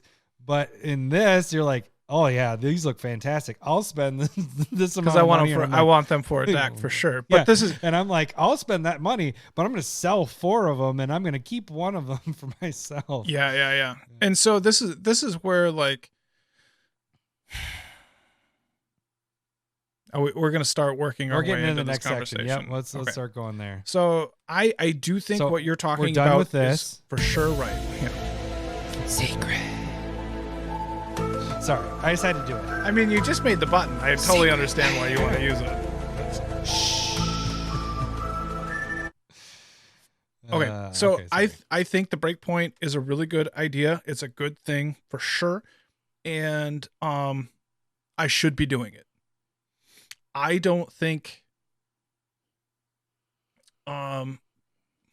cash is king, like all the time, right? And if you're able to move this kind of stuff, you get cash back and you can do whatever you want with that cash. You decide to put it into cards, and then you also split it off and you're doing, your kid's college fund, but it also doesn't have to go back into Magic. And I think that's really important. And when it comes to what I do with trading, is that just it essentially has to go back into Magic, because it's trading for other cards, and it stays in it. Yep. And so I'm never getting that cash back out. And I think that is kind of problematic. I've been trying to change my thinking in this regard, because I do think, putting in, if I just sat down and I bought the $240, like 6 different, sets of the synth wave, I could probably turn around and make $500 on that. You know what I mean? I can easily see that happening. And I don't know why I'm not doing it, because right now I'm going like, hell, that's a good idea, right? Mm-hmm. And so, but you're not the only person though, because it's happening. Like, Gwen is the one that brought this topic of seller's remorse, and we're going to kind of get to that in a second. But there's a lot of people, like Jacuzzi he's gone now because he's out of the country, but when he gets back, I've been helping him with like eBay stuff, getting him set up to do it. It is nerve wracking. It's like, there's a lot that goes into it. Should I go to TCG? Should I sell on eBay? Should I do this? It feels overwhelming until you get started. And that's the thing that I was telling Jacuzzi. I was like, once you get that first listing up, then everything else is templated. Then it takes me 2 minutes to get a listing up, because I just have to change the name. I have to change if it's a foil, non-foil, the set. And then I go into my description, and I've already copied it from a previous listing. So all I do is I find my other listing that's like it, and I go sell similar. And so it saves everything that I have in there. And eBay's getting, it's technology. As soon as you change the title of it, then you start scrolling down, and it's like, do you want to change this, and that in your listing? And it does it for you. You just click, yep. And then all you have to change is your description. Yeah. So that's the part I know that gets scary for people, is like, how do I set the, like, there's like an anxiety of starting things. It is. There absolutely is. Yeah. And I'll say, I'll admit too, I get behind on listing some things sometimes, because even though it only takes 3 minutes, normally I don't just like list one thing. Normally it's like there's a stack of cards over here that I need to list. The reason why I'm not listing it, I'll get the good for you button, is I'm at my max of 250 listings. And so good for you. Thank you. So I'm waiting for things to sell. That's another aspect we got to talk about too. Good for you. That's the seller's remorse part. There is a lot that can go into this idea, and so we're going to ramble here. Sorry if that bothers you, but this is going to be a lot of information. No structure in this damn podcast. If you have been listening to us for 210 episodes and you're expecting us to have this down to a science, no, we're going all over the place, and then we're going to come right back to what we were talking about. Because understand what we're trying to do here. We're trying to give you hints and tips on how to succeed with what's going on, and we're trying to get you through this emotional angst and, again, remorse and all this stuff. So right now we're just talking about getting started.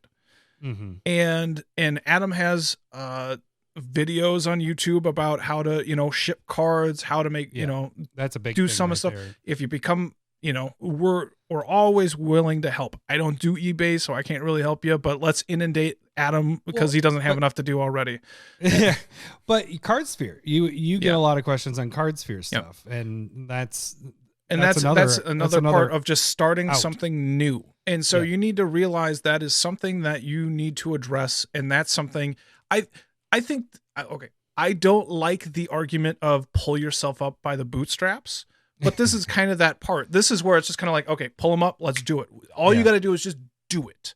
It's like, there are points where, like, when I'm doing property maintenance and I'm just going, I have never dealt with this shit before. I need to sit down and learn it. I need to sit down, look up some YouTube videos. I need to talk with people that I know have dealt with it. And then once you go through and do the work, do the footwork, and do as much as you can before you get there, you're less anxious. Yeah. It's not as overwhelming. And sometimes you're like, what the fuck is going on? This isn't what everybody was telling me about. And then you got to figure it out from there too. Well, and it's to relate that to the podcast stuff. There's a lot of things that we do here that in the last year, you've seen us advance. If you're watching us on YouTube, we've advanced in what we're doing. And that's the thing is like, that probably would have happened sooner, but we kind of procrastinate with it. Like, oh, fuck, I don't. How long did we talk about TikTok for? Like 4 months. We're like, we should really get on there. But there is definitely that, it's an anxiety of starting something new. And if you can get over that for just selling cards on eBay, you can apply those ideas and that feelings towards a lot of things in life as well. So this isn't just for selling cards either. It's applying it to other, beyond Magic cards. Yeah. But making money helps. Right. Pays for your Magic cards. Yeah. It's an expensive hobby. If you can make it cheaper, make it cheaper. For sure. And that's the point of the whole Secret Lair. The Secret Lair is giving you money on, like, it's giving this to you guys. Like, all you guys got to do is don't go and take your 401k and spend it all. I mean, you could, absolutely, but don't. Do not. But any investment money, maybe put some into this. And like I've said this multiple times. I say it on the Discord all the time. I don't know how much I've said it on the cast. I know I've said it. These Secret Lairs, they hit their value at 10 to 16 months. And that's when all of a sudden you'll start to see the prices hit to where you want them to be, where you're going to start making money off of them. These are fucking gold. They're giving you money right here at this point. So like, we understand that there's this starting up anxiety, and you can talk with people that have done it or are doing it. And that's going to be really helpful. YouTube videos, try and understand what you're going to be doing and try and do a good job. I think trading could be a first step and stepping stone on how to talk with people online. Be like, hey, I'm going to send you this. If they don't like the product, you're starting to learn how that kind of stuff, like, hey, this is nicked up. This isn't good enough. Like, okay, maybe that's not going to be good for selling. And, there are tips and tricks that you can learn there too. Now do we want to hit the seller's remorse stuff or? Yeah, I think it's more, okay. Go ahead. Yeah. No, you go. How about let me tell that story. I was talking with Poyos over on the Exiled. Was that the story about what you wanted me to remind you on? Yeah. Okay. I'm going to bring this up right now. So they were kind of talking about specs and stuff like that. And I try and give as good of information as I can. And they were telling the story that they saw on Reddit of this dude had a stack of Ugins. And I don't know when the person bought in, but Ugins almost always been a $20+ card. Printed in Fate Reforged, and they were like, this guy got screwed when they reprinted in M20, M21, one of those. And I was like, no, he shouldn't have. Yeah. Like, you should have not saying that you can speculate on when, like, timing the market's really hard to know when they're going to reprint something and stuff like that. Like, you can speculate on that kind of stuff a little bit, but but it's more, you should be watching the market. And I took a picture. Go and look at, MTG Stocks is a great resource. Go and check that place out. And I pointed out, you can look at the graph, and this person, it peaked 2 years before the reprints in M20. And it got up to $80. And you start seeing that trend down because it was really popular in Modern. And then they started printing some stuff in like Modern Horizons that is going to beat against Tron decks and stuff like that. And so its popularity was waning. And he has this stack. He probably, he has like $500 to $1,000 just sitting there. And he moved nothing. And that's that part of like seller's remorse that he was going, this card's really good. It's going to go up. It shouldn't be going down. It should go up. And speccing on cards always matters on when you buy in. Right. If he bought at the top, if he bought at 80, of course you're going to be like, I don't want to sell it at 60. But if you bought it right when it came out, when it was like 20, 30, 40, and it doubled up. This is why we talk about like doubling and tripling up. We have, when certain cards hit certain prices, you know, if it doubles and triples up from when you bought it, no matter what the price is, you're making money. Right. You don't need to be at the top of that peak. Yeah. You don't know when that top of that peak is going to be. It's just like saying, take it like I do real estate, trying to figure out, oh, should I sell my house now or should I sell it now?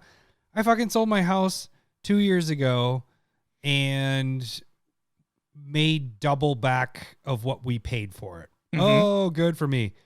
They literally just sold our old house 2 years later and made an additional $45,000 off of it. No, wait, $35,000 off of it in 2 years. Am I kicking myself that I didn't hold? Yeah. No, because the thing is I still made my money off of it. I don't need to be. They don't need to, as I sell it to them, tank. And now my old house is worth $50,000 less than what I bought it for. That actually feels bad if you kind of. It's not duping. I wouldn't feel bad, but you know what I'm saying? But I also don't feel bad that I have thought I'm like, oh, that sucks. Yeah, sell for but I'm like, we still made double off of what we paid for that house. Same thing with Magic and with the specs and everything like that. But the biggest thing with us, and I know you do the same thing, and that's when we started speccing, and I've said this before, and I'm saying it probably for the 10th time, is my goal when we first started doing this was to get the card that I getting it for free. So my specs pay for that card, and I walk away and I got a free Magic card out of it. That was always what my goal was. And then I started realizing, hey, we're kind of good at this. We kind of know what Commander, we know Commander. And so we kind of know what's going to go up, what needs to be printed more. And so then it turned into, I want that card for free, but I also want to make money so that I can buy now the next spec, and it goes into the next one. The thing is like, one of the things that I will give an example of with the Secret Lair stuff is Kaleidoscope Killers. That was the very first Secret Lair of all the ones that came. And you went pretty deep on that. Yep. I made money off of that one. I sold the cards and then I bought into more Secret Lairs. And then since then I bought into more Secret Lairs, gone down the road. Each ones have paid for the other ones. I sold my Dragons for like $20 a piece. What are those going for right now? I think they're like 40, 50. Yeah. So I know they're that price, but I don't feel bad. My spec, that $20 Dragon has already probably bought me how many more Secret Lair stuff. Yeah. I still have my copy. I'm happy. And I don't know if that's maybe because of we do proxies. And so I feel better about it. Like, cause it's a collector part of it. It's not going in necessarily a deck. Yeah. And so like, let's address sellers' remorse specifically. If you're selling cards, are you timing the market is essentially impossible, right? You can try and sell into a spike, but there's a lot of people that know that they don't want to really buy into the spike. So it's a feeding frenzy at that point, and you need to be really on top of your shit. Yep. Right. But don't feel bad about like waiting. If you know what's going on, if you understand why that spike is happening, and you're going, I can put it here. Let's have you talk about like Parhelion 2 that just happened. Yep. So, with that, that one, and it's like what you're talking about, the spikes and everything. Yeah. The spike happens, and it's now the set has been released, and now the card. So I bought those all for $3. When realized the vehicle commander. That isn't going to stay up there that long. That sucker is going to come back down to $8. But, excuse me. I sold I think 5 of them for $18 a piece. And I went up to 20. I think it was at like 25. Yeah. And then prices were coming in underneath me. And I was like, this isn't going to hold. I need to be this needs to be dumped as soon as possible. So then that's what happens. That's the hard part with spikes is, it spiked up to that. But it doesn't stay there that long. What the spike is when spikes always drop. They will come down, and they come down quick. And so if you're doing something that's the hot now, which is what Kamigawa is right now, and the vehicles and shrines and everything like that, you need to get those out of there because their plateau is that's gonna be an $8 card. It's still higher than I bought it, which is good. Yep. But if you're trying to make the most money and you're on top of it, you need to get your prices really quick, get them sold, get them moved. And so that's something when it's like, you know what you're doing. And so I wouldn't, if you're new to selling and you're not like trading or anything, I wouldn't chase spikes. Yeah. Nope. I would hold long-term and just go, this is a really solid card. And so Seller's Remorse, I think, comes into play when you don't have a plan. Have a plan for what you're doing. And like we were saying, if you make your money, go 2 to 3 times. And once you get there, you're going, let the next person make their money. Right. There's nothing wrong with that. Yeah. Because you'll never hit it at the peak. You might get one out of like 100 cards when you get, and that's going to feel fantastic, but average wise, it's not going to work for you. Side note to that, to help yourself feel better about it, keep either like a spreadsheet or keep the price of what you bought the card for and whatever on a sleeve or whatever you have the cards in, so that you can know, hey, I bought this card for $3 and I ended up selling it for $10. Oh yeah, it went up to $20. I still sold it for fucking $10. I had a good spec. It hit. Yeah, it kept going up or whatever later, but I did a good thing. I had a good call on something, and in seeing that, and I have a spreadsheet. That's how I keep track of everything I do. Anything that once I sell out of the card, I move it into, like, I look back at my hits and everything like that. So I have a completed sales and all that stuff. That's a lot of work. It is to start, but I understand. It's exactly what you're saying with this. To start the spreadsheet, it's a lot of work. But once you have, and it's like, we're just getting to everything.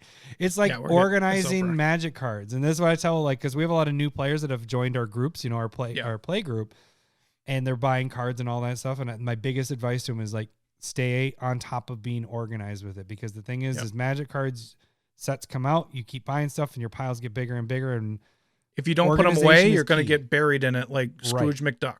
Like, yeah, exactly. You'll be fucking swimming. Totally true. Yep. And so that's one of the big things with that is just have a system. Once you get it started, like the spreadsheet, yes, it starts out with a lot of work, but once you're on top of it, totally fine. But there are apps that you can keep track of. We've talked about that too before. Dragon Shield does a good app with that. I think another thing that we have talked about multiple times throughout our time with the podcast, but also it mixes in with proxies, but keep one of whatever card you're selling, just because if you sell out and then it does go up, then you're like, shit, I actually need this for a deck. That's a real feel bad. So as long as you have one, and if you need proxies of it, start talking about proxies with your play group. If you don't have that, try and work that in there. And if not, then just be fine with the one, then you won't feel so bad. Right. Can we transition into buyer's remorse here? When does the buyer's remorse come in? Buyer's remorse comes in when you buy a card really high and then it gets reprinted and cut in half. Oh, fucking Atali. No, I'm just kidding. No, you just got fucked because it was reprinted three times in the next 6 months. But okay, so buyer's remorse is a real thing. People fucking hate it. And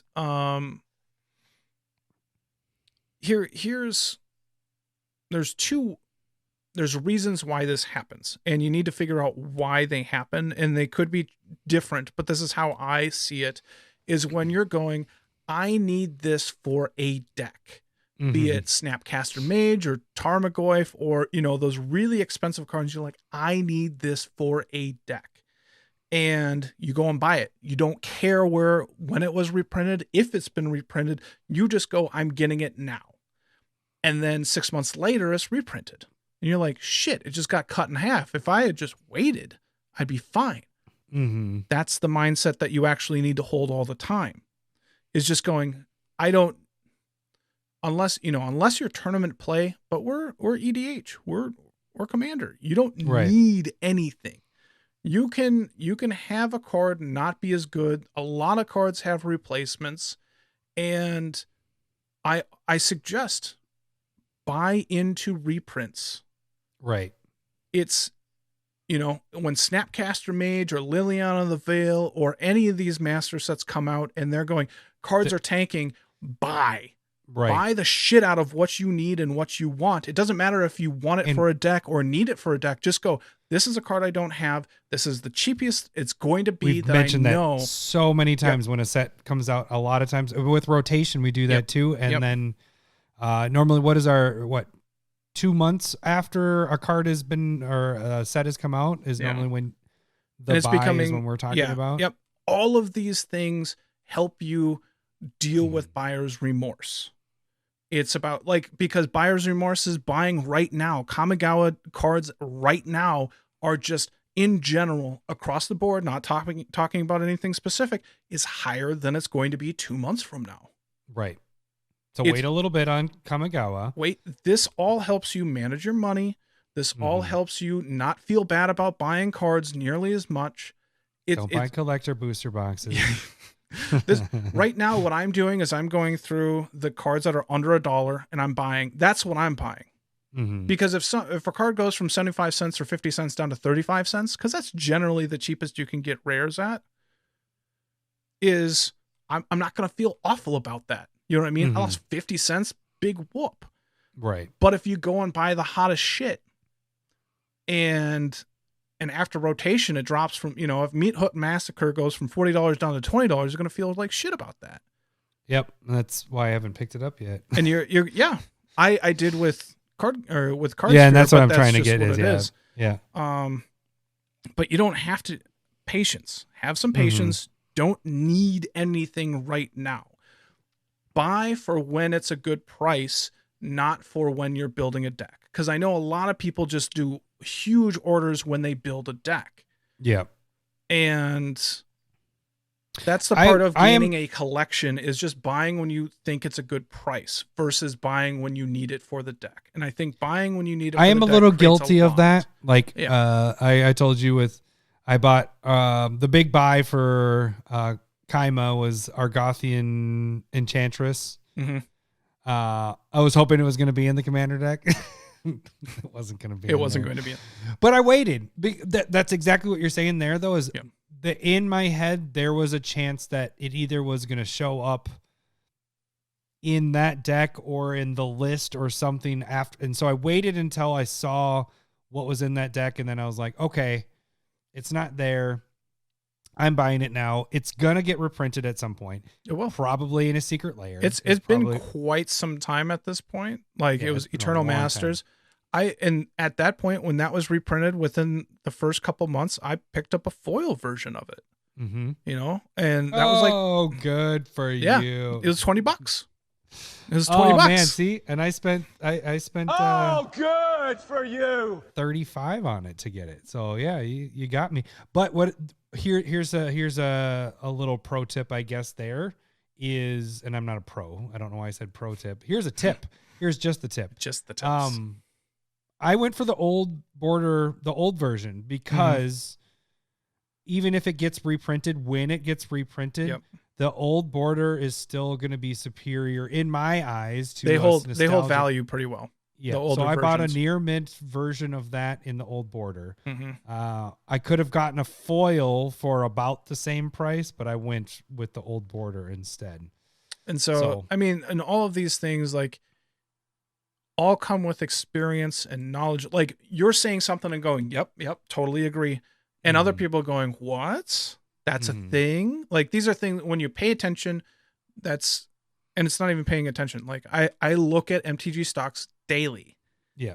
I'm pricing out. I'm able to look at my cards and I'm trading, a lot of cards, and I know those prices that are going for them when people are asking, and then I go, yes or no, or, always making those decisions just because I have that active trade binder. Or, if you're not doing these things, you're going to make a bunch of mistakes, and you'll make a bunch of mistakes at the beginning either way. but the more you do it, the less likely you're going to buy 200 of whatever tutor we fucking bought from.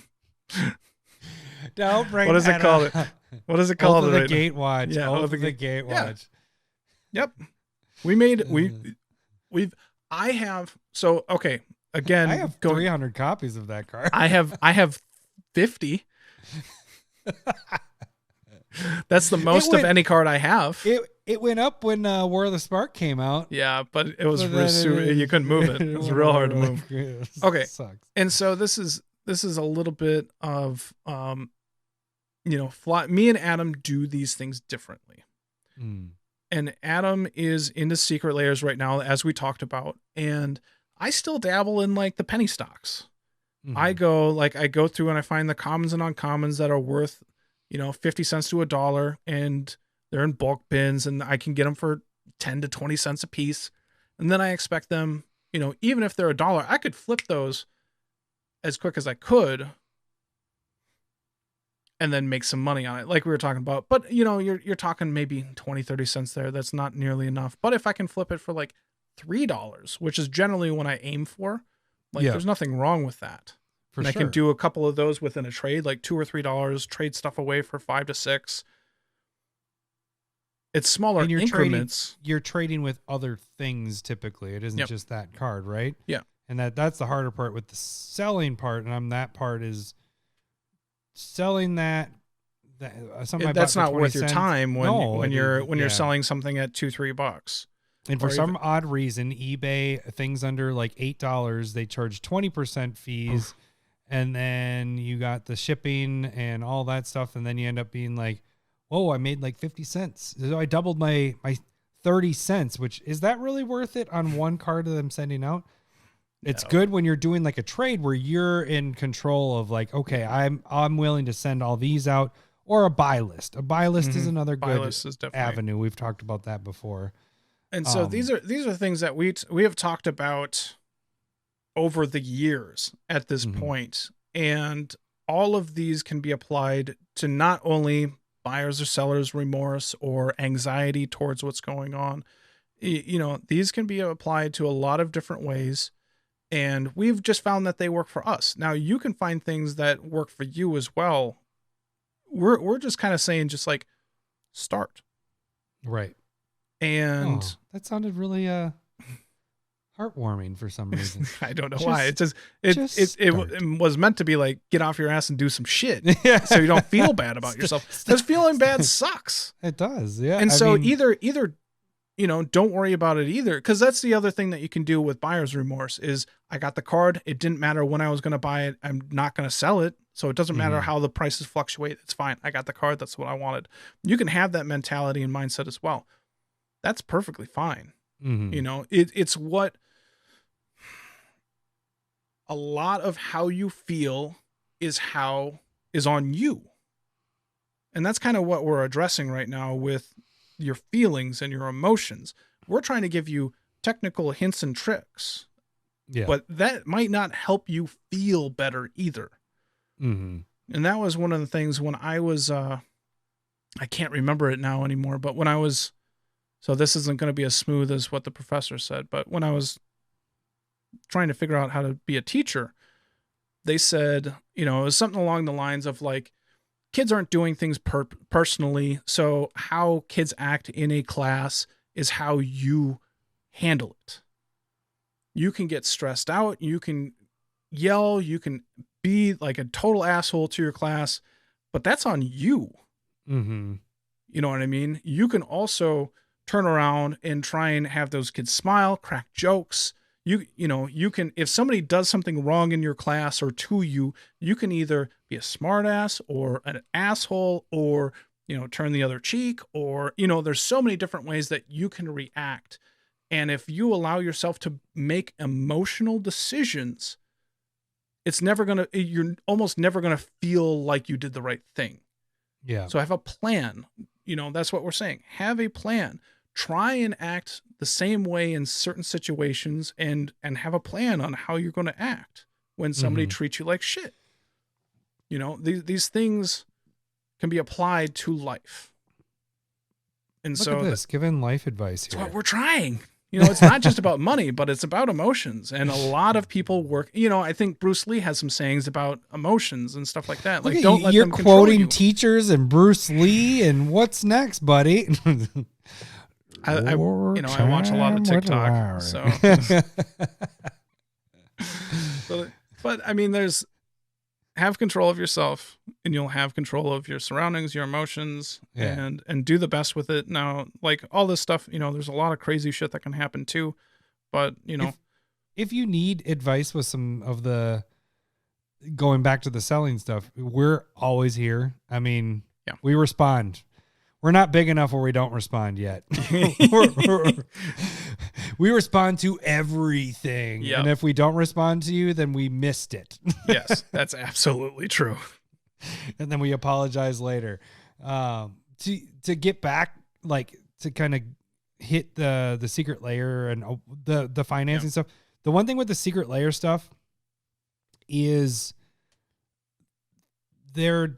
this is why I like it so much, is it doesn't feel like where's the spike, because there isn't a spike with Secret Lair. What happens with Secret is exactly what Lowry just did with his hand, but all you guys that are listening, nope, not jerking off.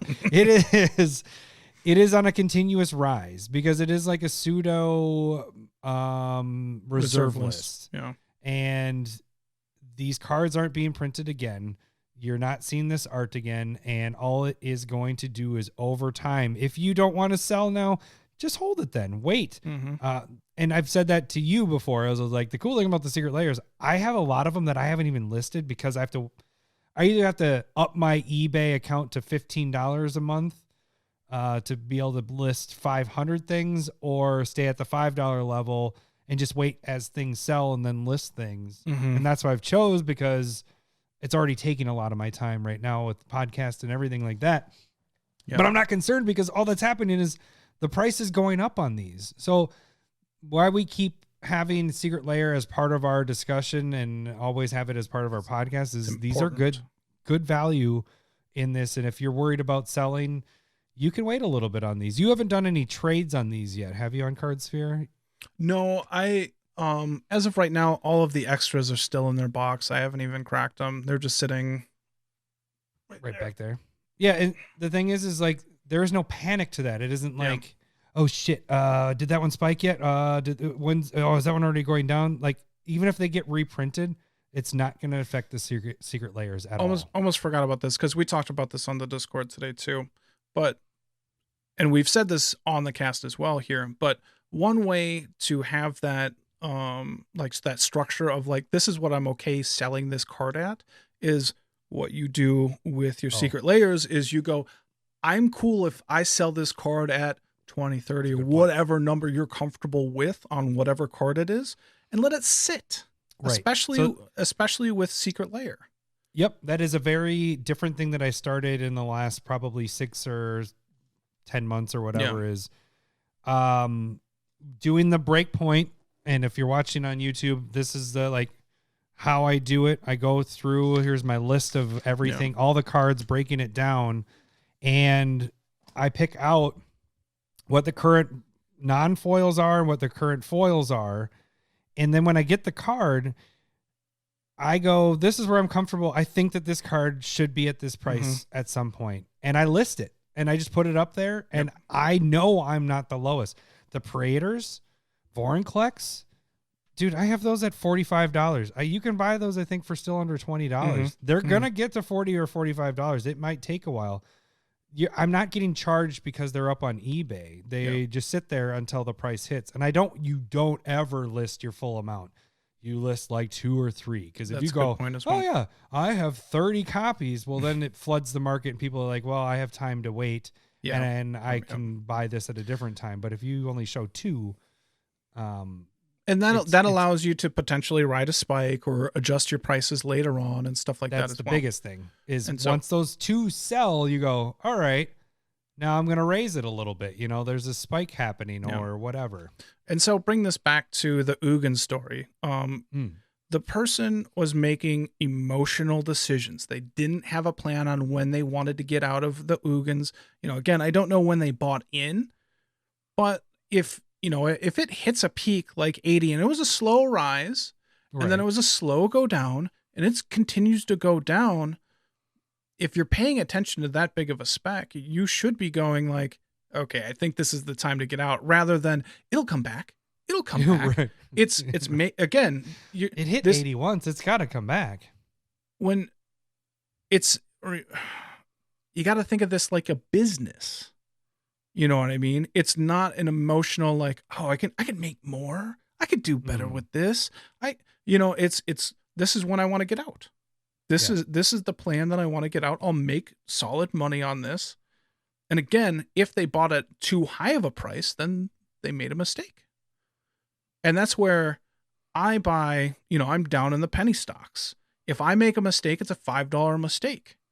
Yeah, and then if I win, I made $30. Right. And I'm able to, it's kind of a hobby of mine. I enjoy going through the bulk. So I'm not expecting everybody to do that thing either. But that's something that I enjoy.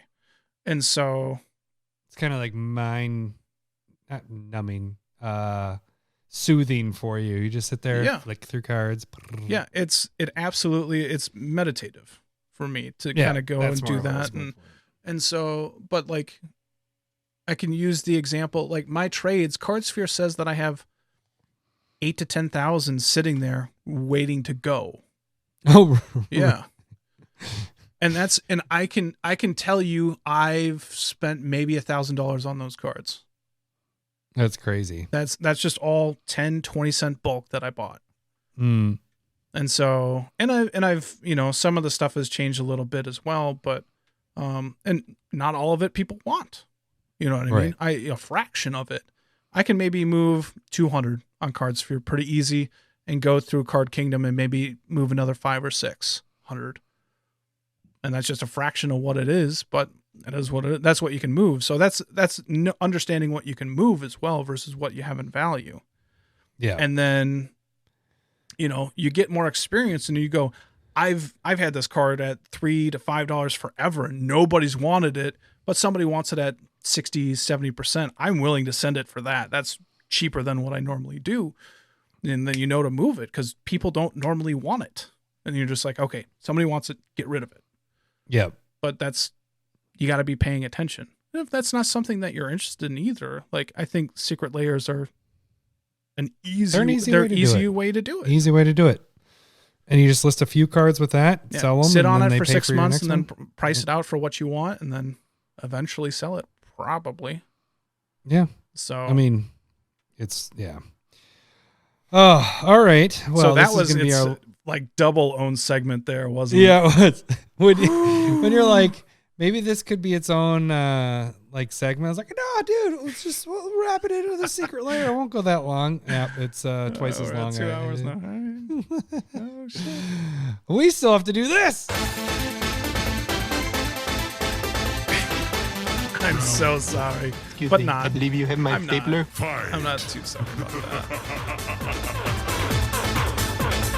Staple versus! Oh, right. If you guys don't know how this game works, we are going to go through 2 cards that may or may not be staples, and we're going to argue one side or the other, and you guys have to decide. The deck that it is in, there is only one spot left, so we are assuming that it is whatever colors we're talking about.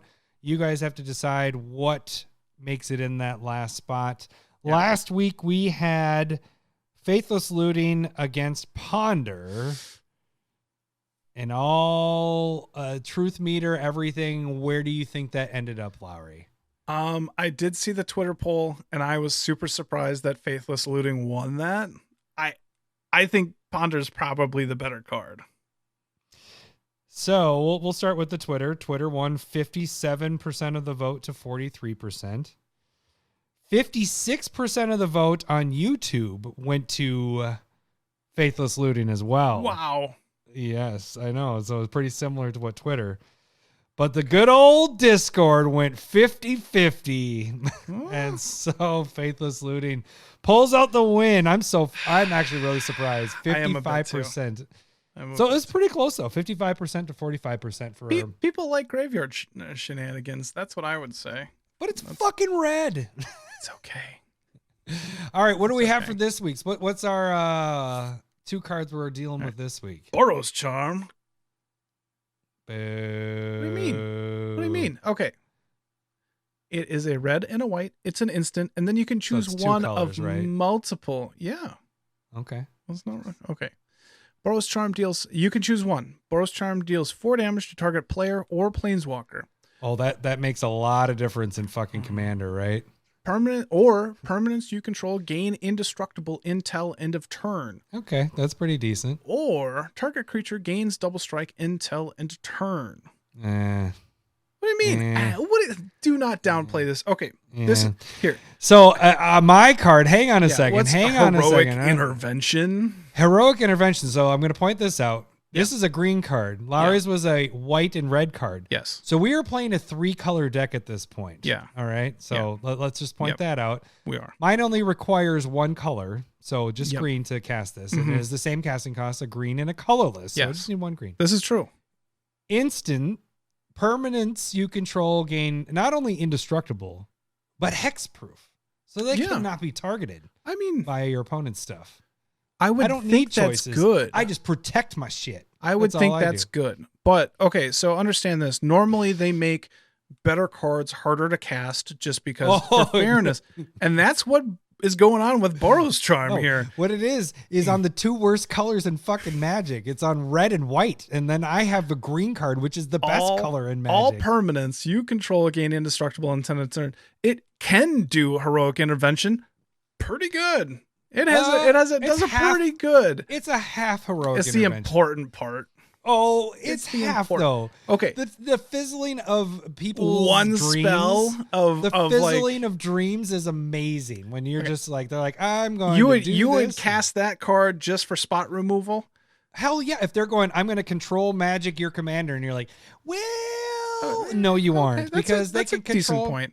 They can control magic anything you have if it's just indestructible. So Go ahead. I mean, milady, dealing 4 damage to a player isn't very big. I would admit that. But it's to a planeswalker. Don't even you can get that's killing a planeswalker. So we can say kills a planeswalker or makes all of your stuff indestructible. We made a goddamn episode about people trying to play planeswalkers. Plenty of people play planeswalkers. They're just random. They're just random, and this is just parts of a card. It's just like a third of it. They're used less than interrupts. That's not true, because Counterspell was an interrupts, and Counterspell is the most played fucking card. That's what I said. They're used less than interrupts. Oh yeah, they're used less than the other. Most things are. All right, fine. And then target creature gains double strike until end of turn. What is an interrupt? Yeah, it went away with mana sources, and so target creature gains double strike. That doesn't mean it has to be yours either. So if somebody's going in with a big fatty and you can hey, double strike that Blight Steel Colossus and end the game for that person. Other people out. Yeah, I'm a nice, generous person, but also it helps in Voltron decks, and this is going to help you if you just have a huge creature that's going to be able to get through. Trample's super nice if you're playing never that in your using deck.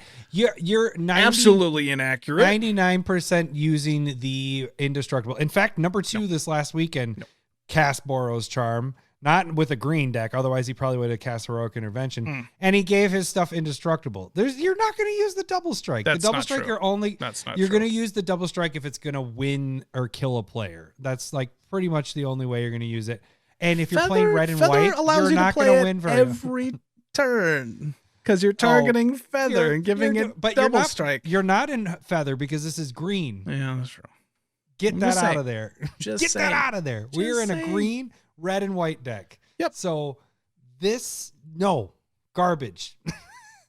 Do you have a green, white, red deck? Because Boros Charm is in mine, but Heroic Intervention is not. Whoa, you need to take that deck apart. I would just say build a better deck. Rien? Because I can give Rien double strike and then, dealing 10, 15, 20 damage in a shot. I would just say build a better deck. You're making a mistake. This Heroic Intervention should be in there. I actually have multiple ways of giving indestructible, so it allows me to be more aggressive with Boros Charm. So Heroic Intervention is in every single one of my green decks. Yeah. It's in my Kami deck. It's in any green deck that I didn't have. realize you were a Kami. Oh, wrong one. No. So I don't have Build a Better deck. There you go, AJ. So, forgot about that. So Heroic Intervention is solid, is really, really, really, really good if you're not looking for more of those effects. But if you have a lot of those effects that can happen within a deck, Heroic Intervention becomes like just kind of like an echo. And it doesn't matter. Like it's because you have that effect so many times.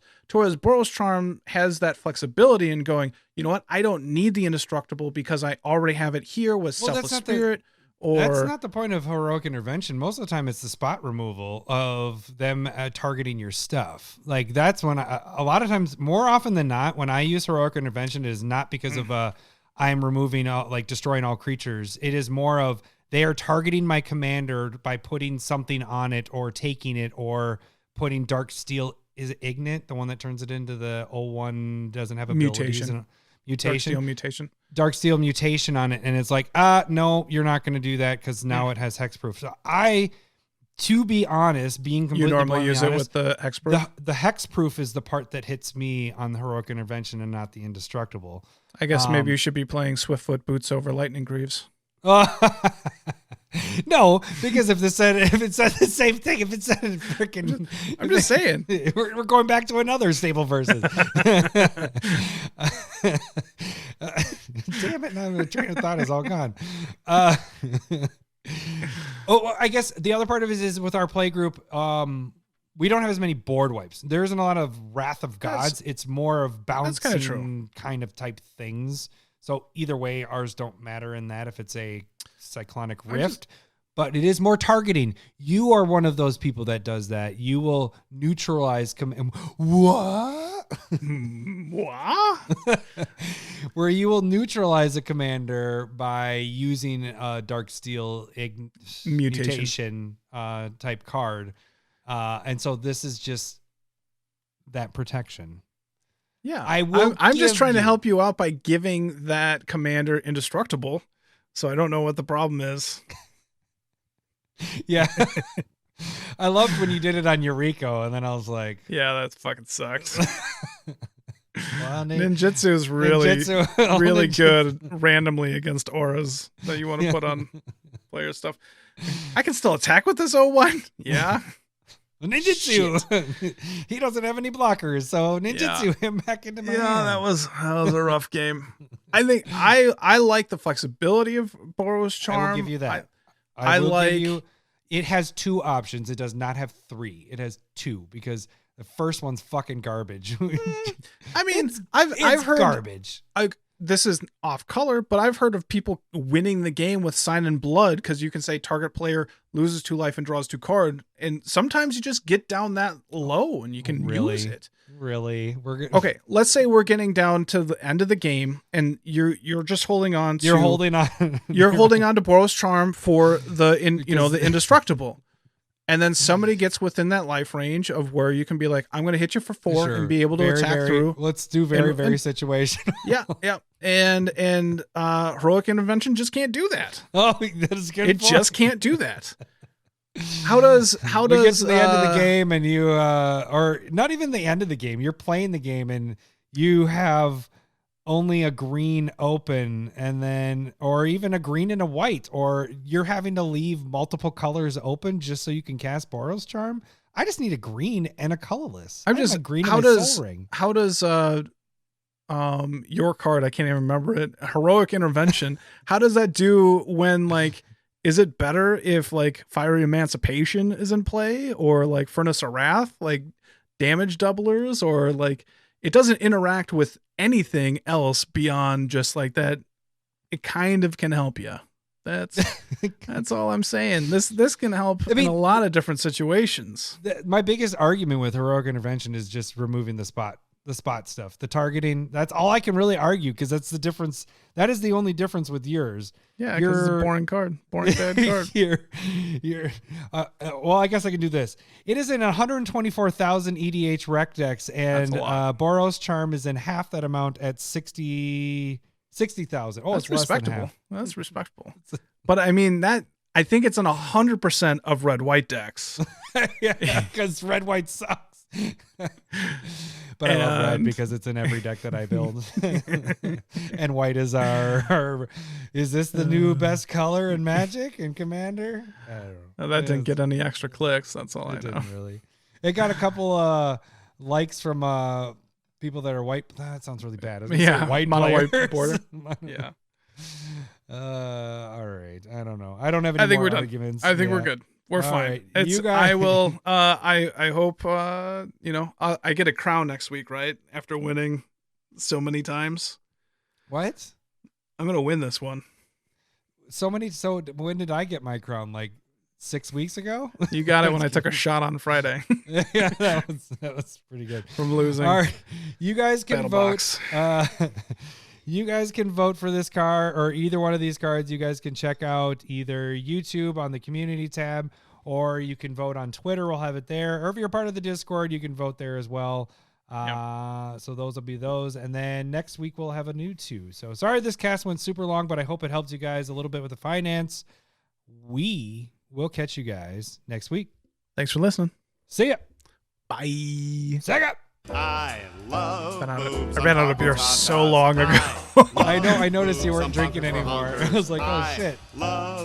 This is a 2-hour podcast. Yep. Appreciate it. A double beer.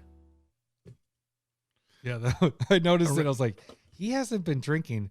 Oh no, Staple Versus is going to be tough because I've been continuously drinking and he hasn't. I did not. I didn't even get a buzz this week. Oh no. You win. I don't know about that either, though.